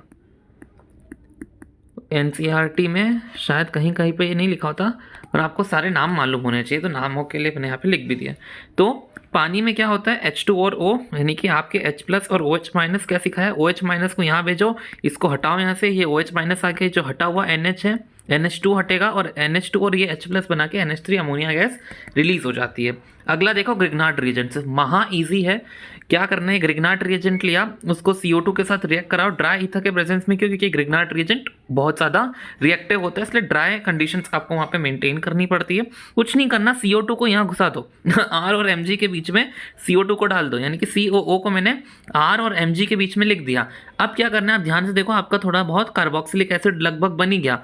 कैसे बनाना है, यहाँ पर इसकी जगह आपको H डालना है, इसकी जगह H डालने के लिए इसमें हमने पानी डाल देंगे। तो पानी डालने से क्या होगा, यहाँ पर H आ जाएगा और आपका कार्बोक्सिलिक एसिड बन जाएगा। और पानी का जो OH है वो मैग्नीशियम के साथ MgOH बना लेते हैं। वो प्लस में लिखना है तो लिख दो, या फिर आपको मेन ध्यान देना है कार्बोक्सिलिक एसिड के ऊपर। मेथड देखो पांचवी, from acyl chloride. Acyl chloride क्या होता है चैप्टर के शुरुआत में ही बताया है, इस तरीके के आपके असाइल क्लोराइड होता है। एनहाइड्राइड कैसा दिखता है, एनहाइड्राइड आपका ऐसा दिखता है। ओके, ये एनहाइड्राइड हो गया, ये एसाइल क्लोराइड हो गया। पहले मैंने एसाइल क्लोराइड के साथ रिएक्शन करी। वाटर की जैसे मैं रिएक्शन करूंगा तो वाटर में क्या होता है, H और OH, H प्लस और OH माइनस। H प्लस जो है वो OH माइनस जो है वो Cl को सब्सटीट्यूट करके Cl को बाहर निकालेगा, Cl निकला हुआ Cl H के साथ रिएक्ट करके HCl बना लेगा। बहुत महा ईजी रिएक्शन। अब यहाँ पर भी देखो H प्लस है और OH माइनस है, ये वाला बॉन्ड तोड़ूंगा, यहाँ पर OH माइनस देके ये एक बना लूंगा एंड इसको OH, ये जो H है ना, इसको उसका H देके देखो सेम टू सेम आपका कार्बोक्सिलिक एसिड आपके पास मिल जाएगा। क्या है, वाटर में H प्लस है और OH माइनस है। ये वाला बॉन्ड तोड़ो, OH माइनस इसको दो, ये ऐसा बन जाएगा और H इधर दे दो, इस तरीके से H बन गया। तो ये भी तो एक कार्बोक्सिलिक एसिड ही बन गया, उल्टा दिख रहा होगा ना, यानी कि 2 कार्बोक्सिलिक एसिड आपको यहाँ पर ऑब्टेन होंगे। एस्टर से देखो, एस्टर क्या होता है आपका, इस तरीके का कंपाउंड होता है। एस्टर में आपको क्या करना है, वापस से वाटर लेना है। वाटर में आप देखोगे OH और H प्लस होते हैं। आप कहाँ से बॉन्ड तोड़ोगे सॉरी आप बॉन्ड तोड़ोगे यहाँ से, H जो है यहाँ पर दो, OH बना लोगे और यहाँ पर मतलब H, ये पूरे को सब्सटीट्यूट करके H दे दो तो आपका कार्बोक्सिलिक एसिड बन गया। जो निकला C2H5 उसको ये बचा हुआ OH दे दो और आपका एल्कोहल बन जाएगा। याद है हमने एस्टरिफिकेशन में एल्कोहल और कार्बोक्सिलिक एसिड को मिक्स करके एस्टर बनाया था, उससे वाटर को निकाला था। तो आप देखो एस्टर में वापस से वाटर डाल दो तो हमको ये मिल गया। कितना अच्छा याद करने का तरीका है। कार्बोक्सिलिक एसिड और एल्कोहल में से जब हमने वाटर का रिमूवल करा था, कैसे करा था, OH यहाँ से हटाया था, H यहाँ से हटाया था, याद आया, और आपका एस्टर बन गया था मिलाकर। अब हमने क्या करा, जो हमने वाटर निकाला था वो वापस से दे दिया इस फॉरवर्ड रिएक्शन में। इस तरह से आप रिएक्शंस को लिंक करके याद करोगे तो और ज़्यादा देर तक आप उनको याद कर पाओगे। फिजिकल प्रॉपर्टी देख लो, आपके जो कार्बोक्सिलिक एसिड होते हैं उसमें 9 कार्बन तक वो कलरलेस होते हैं, लिक्विड होते हैं। अब आपको पता है छोटे कार्बन की अनप्लेजेंट स्मेल होती है, अच्छी स्मेल नहीं होती। लेकिन जो हायर कार्बोक्सिलिक एसिड होते हैं वो धीरे धीरे सॉलिड में कन्वर्ट हो जाते हैं, वैक्स लाइक सॉलिड। आपने देखा है कैंडल वैक्स का कैसा स्ट्रक्चर होता है, वैसा होता है।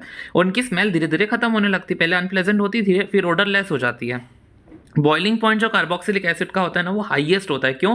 क्योंकि वो डाइमर बना लेते हैं, इतना अच्छा डाइमर बनाते हैं कि वो वेपर फेज तक उनका डाइमर बन के रखता है। डाइमर क्या होता है? जैसे कि ये एक कार्बोक्सिलिक एसिड का मॉलिक्यूल है, ये दूसरा कार्बोक्सिलिक एसिड का मॉलिक्यूल है, तो O और H बॉन्डिंग यहाँ पर भी देखने को मिलेगी और यहाँ पर भी देखने को मिलेगी।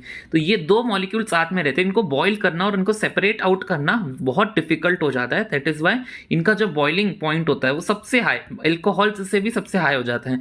तो आपका ओवरऑल बॉइलिंग पॉइंट कैसा होगा? Carboxylic acid, then alcohols, then aldehydes, then आपका कीटोन, फिर आपका ईथर, फिर आपके हेलो एल्केन्स, फिर आपके नॉर्मल हाइड्रोकार्बन्स।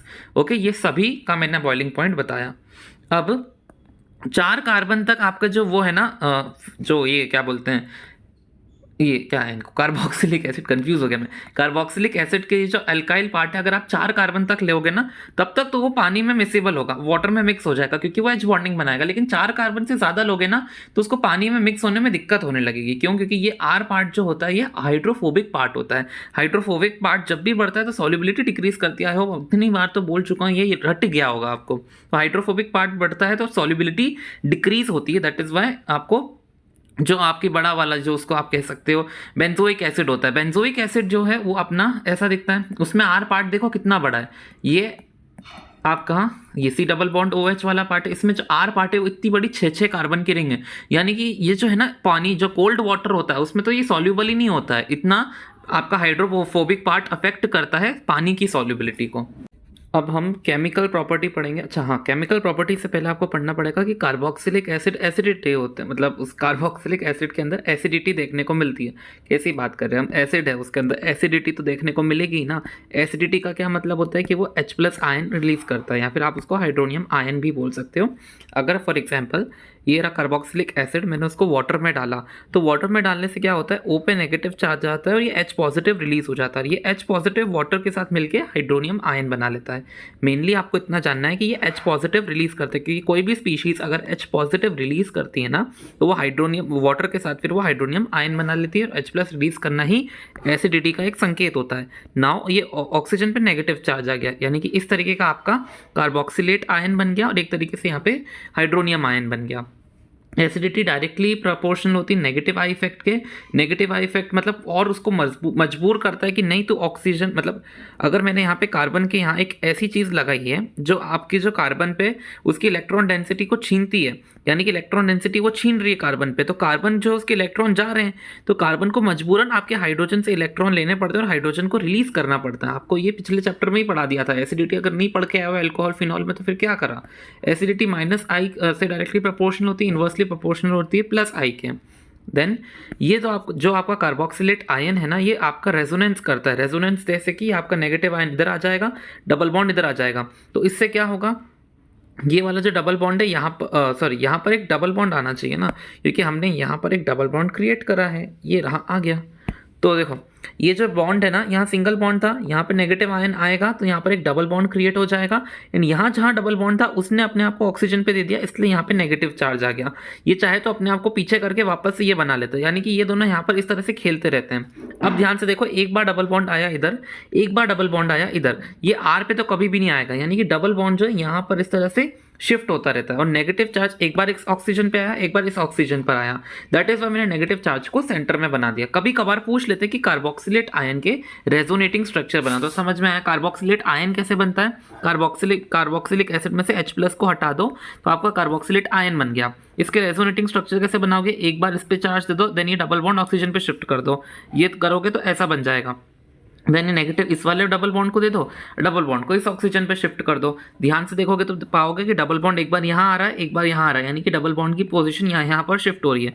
एक बार नेगेटिव चार्ज इस ऑक्सीजन पर आया, एक बार इस ऑक्सीजन पर आया, तो मैंने एक बार इसको सेंटर में कर दिया। Welcome back.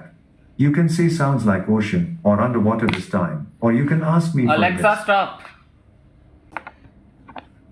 Then chemical reactions finally हम स्टार्ट करते हैं कार्बोक्सिलिक एसिड की। आपको जान के खुशी होगी कि कार्बोक्सिलिक एसिड की केमिकल रिएक्शन महा ईजी है, मतलब कितना ईजी हो सकता है।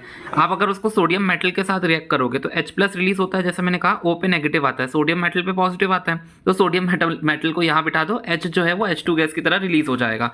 NaOH की तरह रिएक्शन कराओगे तो Na पॉजिटिव होगा, यहाँ पर O नेगेटिव बनता है, H पॉजिटिव, तो क्या करो, ये जो Na पॉजिटिव है ना, ये H को सब्सटीट्यूट करके बाहर में जाएगा, उसको बोल देगा, और Na खुद यहाँ पे आके बैठेगा, H और OH मिला के वाटर बन गया। कितना इजी रिएक्शन है।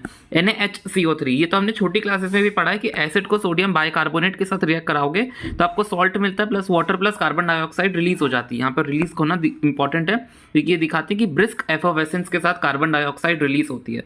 तो यहाँ पर H प्लस निकालो, सोडियम प्लस जो है यहाँ पर जाके सब्सटीट्यूट कर गया। ओके, अब आपके पास क्या है, एक H है और यहाँ का एक HCO3 भी है आपके पास। तो HCO3 में से ये 2 H लो और एक वाटर लो, इससे एक वाटर बना दिया, एंड ये CO2 बचेगा, उससे मैंने यहाँ पे CO2 लिख दिया। कैसे करा, Na जो वापस से सब्सटीट्यूट करता है, यानी यहाँ से मैंने H निकाली और Na उसको सब्सटीट्यूट करके ये प्रोडक्ट बनाया। एक H निकली थी, अब बच्चा क्या है, यहाँ पे Na के साथ HCO3 भी है। CO3 में से मैंने एक ऑक्सीजन लेके इसको CO2 बना दिया, तो वो जो ऑक्सीजन दी इन 2 हाइड्रोजन के साथ मैंने उसके लिए वाटर बना दिया और ये जो CO2 वो निकल गई। अगला, आपको अगर एसिड एनहाइड्राइड बनाना हो तो आपको ये वाली रिएक्शन तो याद करनी पड़ेगी। P2O5 को आप उसके हीटिंग कर दो या फिर H प्लस देके उसकी हीटिंग कर दो, तो क्या होगा, आपका नॉर्मल कार्बोक्सिलिक एसिड ऐसा दिखता है ना। इसमें क्या होगा, ये हाइड्रोजन हटाओ एंड जितना ऊपर है ना उसकी मिरर इमेज नीचे ड्रॉ कर दो। ये आपकी ट्रिक हो गई एसिड एनहाइड्राइड बनाने की। C double bond O, OH बनाओ, H को हटा दो और जो ऊपर है ना उसकी मिरर इमेज नीचे बना दो।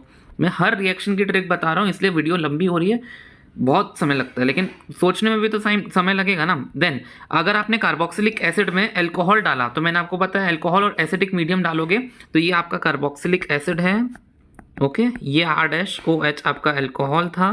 आपका कार्बोक्सिलिक एसिड का OH निकलता है और अल्कोहल का H निकल के वाटर बना लेता है, एंड इन दोनों को आपस में जोड़ दो। इन दोनों को आपस में जोड़ोगे तो R C डबल बॉन्ड हो, देन यहाँ पर एक O आएगा, देन R- बन के आपका ये एस्टर बन गया। PCl3, PCl5, SOCl2 तीनों के साथ रिएक्शन करा दो तो आपको एसाइल क्लोराइड बनेगा। कैसे, आपने अल्कोहल वाले चैप्टर में पढ़ा है, ROH का रिएक्शन जब आप कराते हो इन सबसे तो RCl बनता है, तो आपने इस बार कर दिया है RC डबल बॉन्ड OH कर दिया। ठीक है, तो जहां OH है वहां पे Cl लगता है ना, तो सिंपल हम जैसे हमने फर्स्ट चैप्टर में पढ़ा है PCl5 वगैरह वगैरह में, यानी कि OH हटाकर वहां पर Cl लगा दो। सिंपल, आपने देखा है ना पिछले चैप्टर में, मतलब पिछले नहीं, हेलो एल्केन हेलो अरीन में PCl3 के साथ कराओगे तो 3 बनेंगे, साथ में H3PO3 बनेगा। ओके, एंड PCl5 के साथ कराओगे तो ये बनेगा POCl3 प्लस HCl भी निकलेगा। SOCl2 के साथ कराओगे तो क्या निकलेगा, SO2 गैस निकलेगी एंड आपकी HCl गैस भी निकलेगी, दोनों लिबरेट आउट हो जाएंगी, इसलिए आपको सिर्फ ये मिलता है। ये बहुत ही इजी रिएक्शन है ना। आपने जैसे अल्कोहल में करी थी ना, ये अल्कोहल में करते थे ना ये रिएक्शन, जैसे कि SOCl2 के साथ, तो बस क्या करो, अल्कोहल के बीच में समझ लो तुमने ये लगा दिया एक तरीके से, कार्बोनिल ग्रुप लगा दिया है, रिएक्शन सेम ही हो रही है। बस आपका अब यहाँ पे प्रोडक्ट बनता था RCl, यहाँ पे आपका प्रोडक्ट बनेगा ये R और बीच में डबल बॉन्ड O और फिर Cl। आ गई ट्रिक समझ में। अल्कोहल की करनी आती है ना, तो बस ये अल्कोहल के बीच में carbon bond double bond oxygen लगा दो, यहाँ पे भी कार्बन डबल बॉन्ड ऑक्सीजन लगा दो। अगर आपने अपना NH3 के साथ रिएक्शन करा है तो NH3 के साथ रिएक्शन कुछ इस प्रकार होता है, बना देता हूँ, यहाँ पर RC डबल बॉन्ड O और OH है ना। NH3 के साथ रिएक्शन करने के लिए आपने समझ लो एज इट इज NH3 को उठाया एंड यहाँ लगा दिया, NH3 यहाँ पे H पहले से ही था तो एक NH4 बन गया। अब आपको यहाँ से वाटर की रिमूव कर दो। नेक्स्ट स्टेप में वाटर रिमूव करने के लिए आपने ये ऑक्सीजन लिया और 2 H2 निकाला, यानी कि यहाँ पे 2 H2 बचा, यानी कि यहाँ पर मैंने लिख दिया। आया समझ। मेरा कार्बोक्सिलिक एसिड कुछ इस प्रकार दिखता है, उसमें मैंने NH3 के साथ रिएक्शन करानी है, NH3 पूरा उठाकर मैंने यहाँ पर बिठा दिया, एक हाइड्रोजन पहले ही था इसलिए यहाँ पे NH4 हो गया। अब मुझे नेक्स्ट स्टेप में इसको गर्मी देके इसमें से वाटर को रिमूव करना है। वाटर रिमूव करने के लिए मुझे एक ऑक्सीजन चाहिए, 2 हाइड्रोजन चाहिए, इसलिए मैंने NH2 लिखा। ये आपकी ट्रिक हो गई रिएक्शन को कंप्लीट करने की। अगला है लिथियम एल्यूमिनियम हाइड्राइड और ईथर की प्रेजेंस में आप जब रिएक्शन करोगे तो वो अल्कोहल में रिड्यूस हो जाएगा। कार्बोक्सिलिक, देखो हमने अल्कोहल में ऑक्सीडाइजिंग एजेंट डाल के कार्बोक्सिलिक एसिड बनाए, तो कार्बोक्सिलिक एसिड में रिड्यूसिंग एजेंट डाल के अल्कोहल भी तो बन सकता है। ऑक्सीडेशन का उल्टा होता है रिड्यूसिंग, रिडक्शन, तो आप इस तरह से कर सकते हो। अगला देखो, थैलिक एसिड में मैंने NH3 डाला तो क्या सिखाया, NH3 जो है डायरेक्टली H और H जहाँ पर है वहाँ पे बिठा दो, तो ये मैंने NH4 बना दिया। देन इनमें से मैंने वाटर निकाला, वाटर निकालने के लिए क्या करोगे, एक ऑक्सीजन हटाओगे और यहाँ पे एक H2 हटाओगे तो यहाँ 2 बचा, यानी CONH2 बचा। ठीक, मतलब जो आपने एक बार रिएक्शन करी ना, यहाँ पे कहाँ गई ये वाली रिएक्शन, एक बार करी ना, यहाँ पर दोनों जगह पर आप कर रहे हो। देन ये जो प्रोडक्ट बनता है इसको आप अमोनियम थैलेट बोलते हो। देन आपने पानी निकाला, ऐसा प्रोडक्ट बना। अब आप इसको बहुत ज़्यादा हीट कर रहे हो, तो बहुत ज़्यादा हीट करने के चक्कर में क्या होता है, NH3 निकल जाता है। NH3 निकल जाना यानी कि NH2 पूरा एक निकल गया और एक H निकल गया, और इसको आपस में जोड़ दो, ये आपस में मैंने जोड़ दिया, ऐसे प्रोडक्ट बन गया थैलेमाइड का। ये थैलेमाइड क्यों बना है, नेक्स्ट चैप्टर में आपको उसका यूज़ देखने को मिलेगा। प्रोसेस समझ में आई कितनी ईजी थी, देखो इतनी तो कर ही लोगे क्योंकि ये तो आपकी सेम रिएक्शन थी। और उसके बाद ये भी कर ही लोगे ना, क्योंकि यहाँ तक तो आपने सीख ही लिया है। बस हमने क्या करा, स्ट्रॉन्ग हीटिंग करके बस उससे NH3 भी निकाल दिया। NH3 निकालने के लिए NH2 तो यहाँ से निकाल दिया, एक H यहाँ पे हटा दिया और इस तरह से उनको ज्वाइन कर दिया, ये आपका थैलेमाइड बन गया। नेक्स्ट देखो डीकार्बोक्सिलेशन। डीकार्बोक्सिलेशन के अंदर हमको क्या देखने को मिलेगा कि हमारा एक सोडियम एल्केनोएट लोगे आप, सोडियम एल्केनोएट के अंदर आप NaOH और CaO डालोगे 3:1 के रेशो में, तो आपका ये जो है एक ये पूरा का पूरा ग्रुप हट जाएगा और यहाँ पर RH बन के वो एल्केन बन जाएगा। एंड ये पूरा का पूरा ग्रुप जो है इनके साथ रिएक्शन करके Na2CO3 बना लेगा। नेक्स्ट है कोलबेस इलेक्ट्रोलिसिस में भी आप सोडियम एल्केनोएट लेते हो, यहाँ पर मैंने 2 कार्बन का लिया यानी कि ये सोडियम इथेनोएट लिया, उसको मैं वाटर में डाल के उसकी इलेक्ट्रोलिसिस करता हूँ।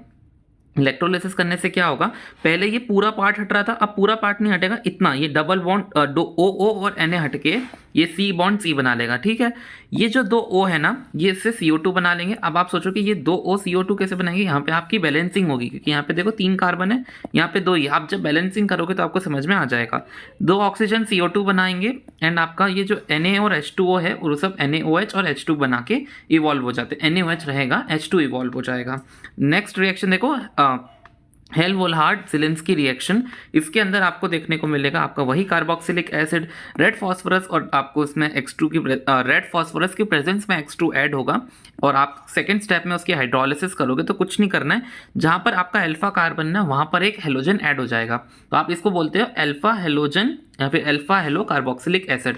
इस रिएक्शन से आप क्या कर सकते हो, जो भी कार्बोक्सिलिक एसिड होगा उसकी अल्फा पोजीशन पर एक हेलोजन ऐड करवा सकते हो। नेक्स्ट है electrophilic substitution reaction.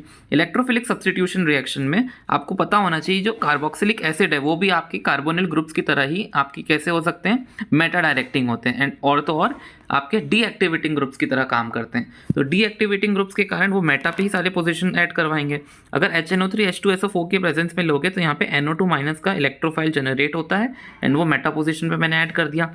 Br2 FeBr3 के प्रेजेंस में लोगे तो Br माइनस का इलेक्ट्रोफाइल जनरेट होगा, सॉरी इलेक्ट्रोफाइल है ना, तो NO, हाँ wait a second, electrophilic substitution है तो NO2 पॉजिटिव, मैंने शायद नेगेटिव बोल दिया ना, हाँ Na2 पॉजिटिव, क्योंकि वो इलेक्ट्रोफाइल है, इलेक्ट्रॉन को प्यार करने वाला यानी कि नेगेटिव होना चाहिए, तो NO2 पॉजिटिव यहाँ पर जाकर जुड़ जाएगा एंड यहाँ पे Br पॉजिटिव जो है वो यहाँ पर आकर ऐड हो जाएगा। Next question, in text question last है आपका, which acid pair in which acid of each pair shown here would you expect to be stronger. पहली बात तो एक क्वेश्चन ही अधूरा, स्ट्रॉन्गर इन व्हाट सेंस, आपको यहाँ पर लिखना चाहिए इस उनकी एसिडिटी किसकी स्ट्रॉन्गर है। ओके, देन अगर आपको एसिडिटी बताना है तो मैंने आपको बताया एसिडिटी का जो ऑर्डर होता है वो -I के डायरेक्टली प्रोपोर्शनल होता है और +I के इन्वर्सली। F ग्रुप जो होता है -I इफेक्ट कॉज करता है, यहाँ पे कोई भी F ग्रुप नहीं है, दैट इज वाई ये स्ट्रॉन्गर हो गया। यहाँ पर देखो FP है और Cl भी, यानी कि हेलोजन ग्रुप्स जो होते हैं ना ज़्यादातर वो -I इफेक्ट दिखाते हैं, लेकिन फ्लोरीन ज़्यादा इलेक्ट्रोनेगेटिव होता है, दैट इज वाई ये जीत गया। यहाँ पर देखो फ्लोरीन जो है वो आपके CO से थोड़ा दूर लगा, लेकिन यहाँ पे फ्लोरीन CO के एकदम पास में लगा है, यानी कि ये ज़्यादा इलेक्ट्रॉन खींचेगा, दैट इज वाई ये जीत गया। यहाँ पर देखो F3 लगा, यहाँ पे तो सिर्फ H3 है, तो ऑफकोर्स F3 है, 3 फ्लोरीन्स हैं, तो ऑफकोर्स इसकी जीत हुई। कार्बोक्सिलिक एसिड के यूजेस भी देख लो एक बार। मिथेनोइक एसिड जो होता है वो रबर टेक्सटाइल डाइंग में यूज़ होता है, लेदर और इलेक्ट्रोप्लेटिंग में भी यूज़ होता है।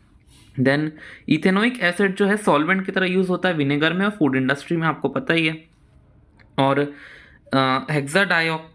हेक्सेन डायोइक एसिड जो है वो यूज़ किया जाता है मैन्युफैक्चर ऑफ नायलॉन्स। सही बताऊं तो यहाँ से कोई भी क्वेश्चन नहीं बन सकता, ये बन सकता है मिथेनोइक एसिड रबर वाला, क्योंकि ये मैंने एक बार कहीं पढ़ा था एस्टर ऑफ बेंजोइक एसिड जो है वो यूज़ किया जाता है परफ्यूमरी में, बिल्कुल बहुत बहुत इंपॉर्टेंट। एस्टर जो है वो परफ्यूम बनाने के लिए काम आता है। सोडियम बेंजोएट जो होता है वो फूड प्रिजर्वेटिव में यूज़ किया जाता है, वेरी इंपॉर्टेंट।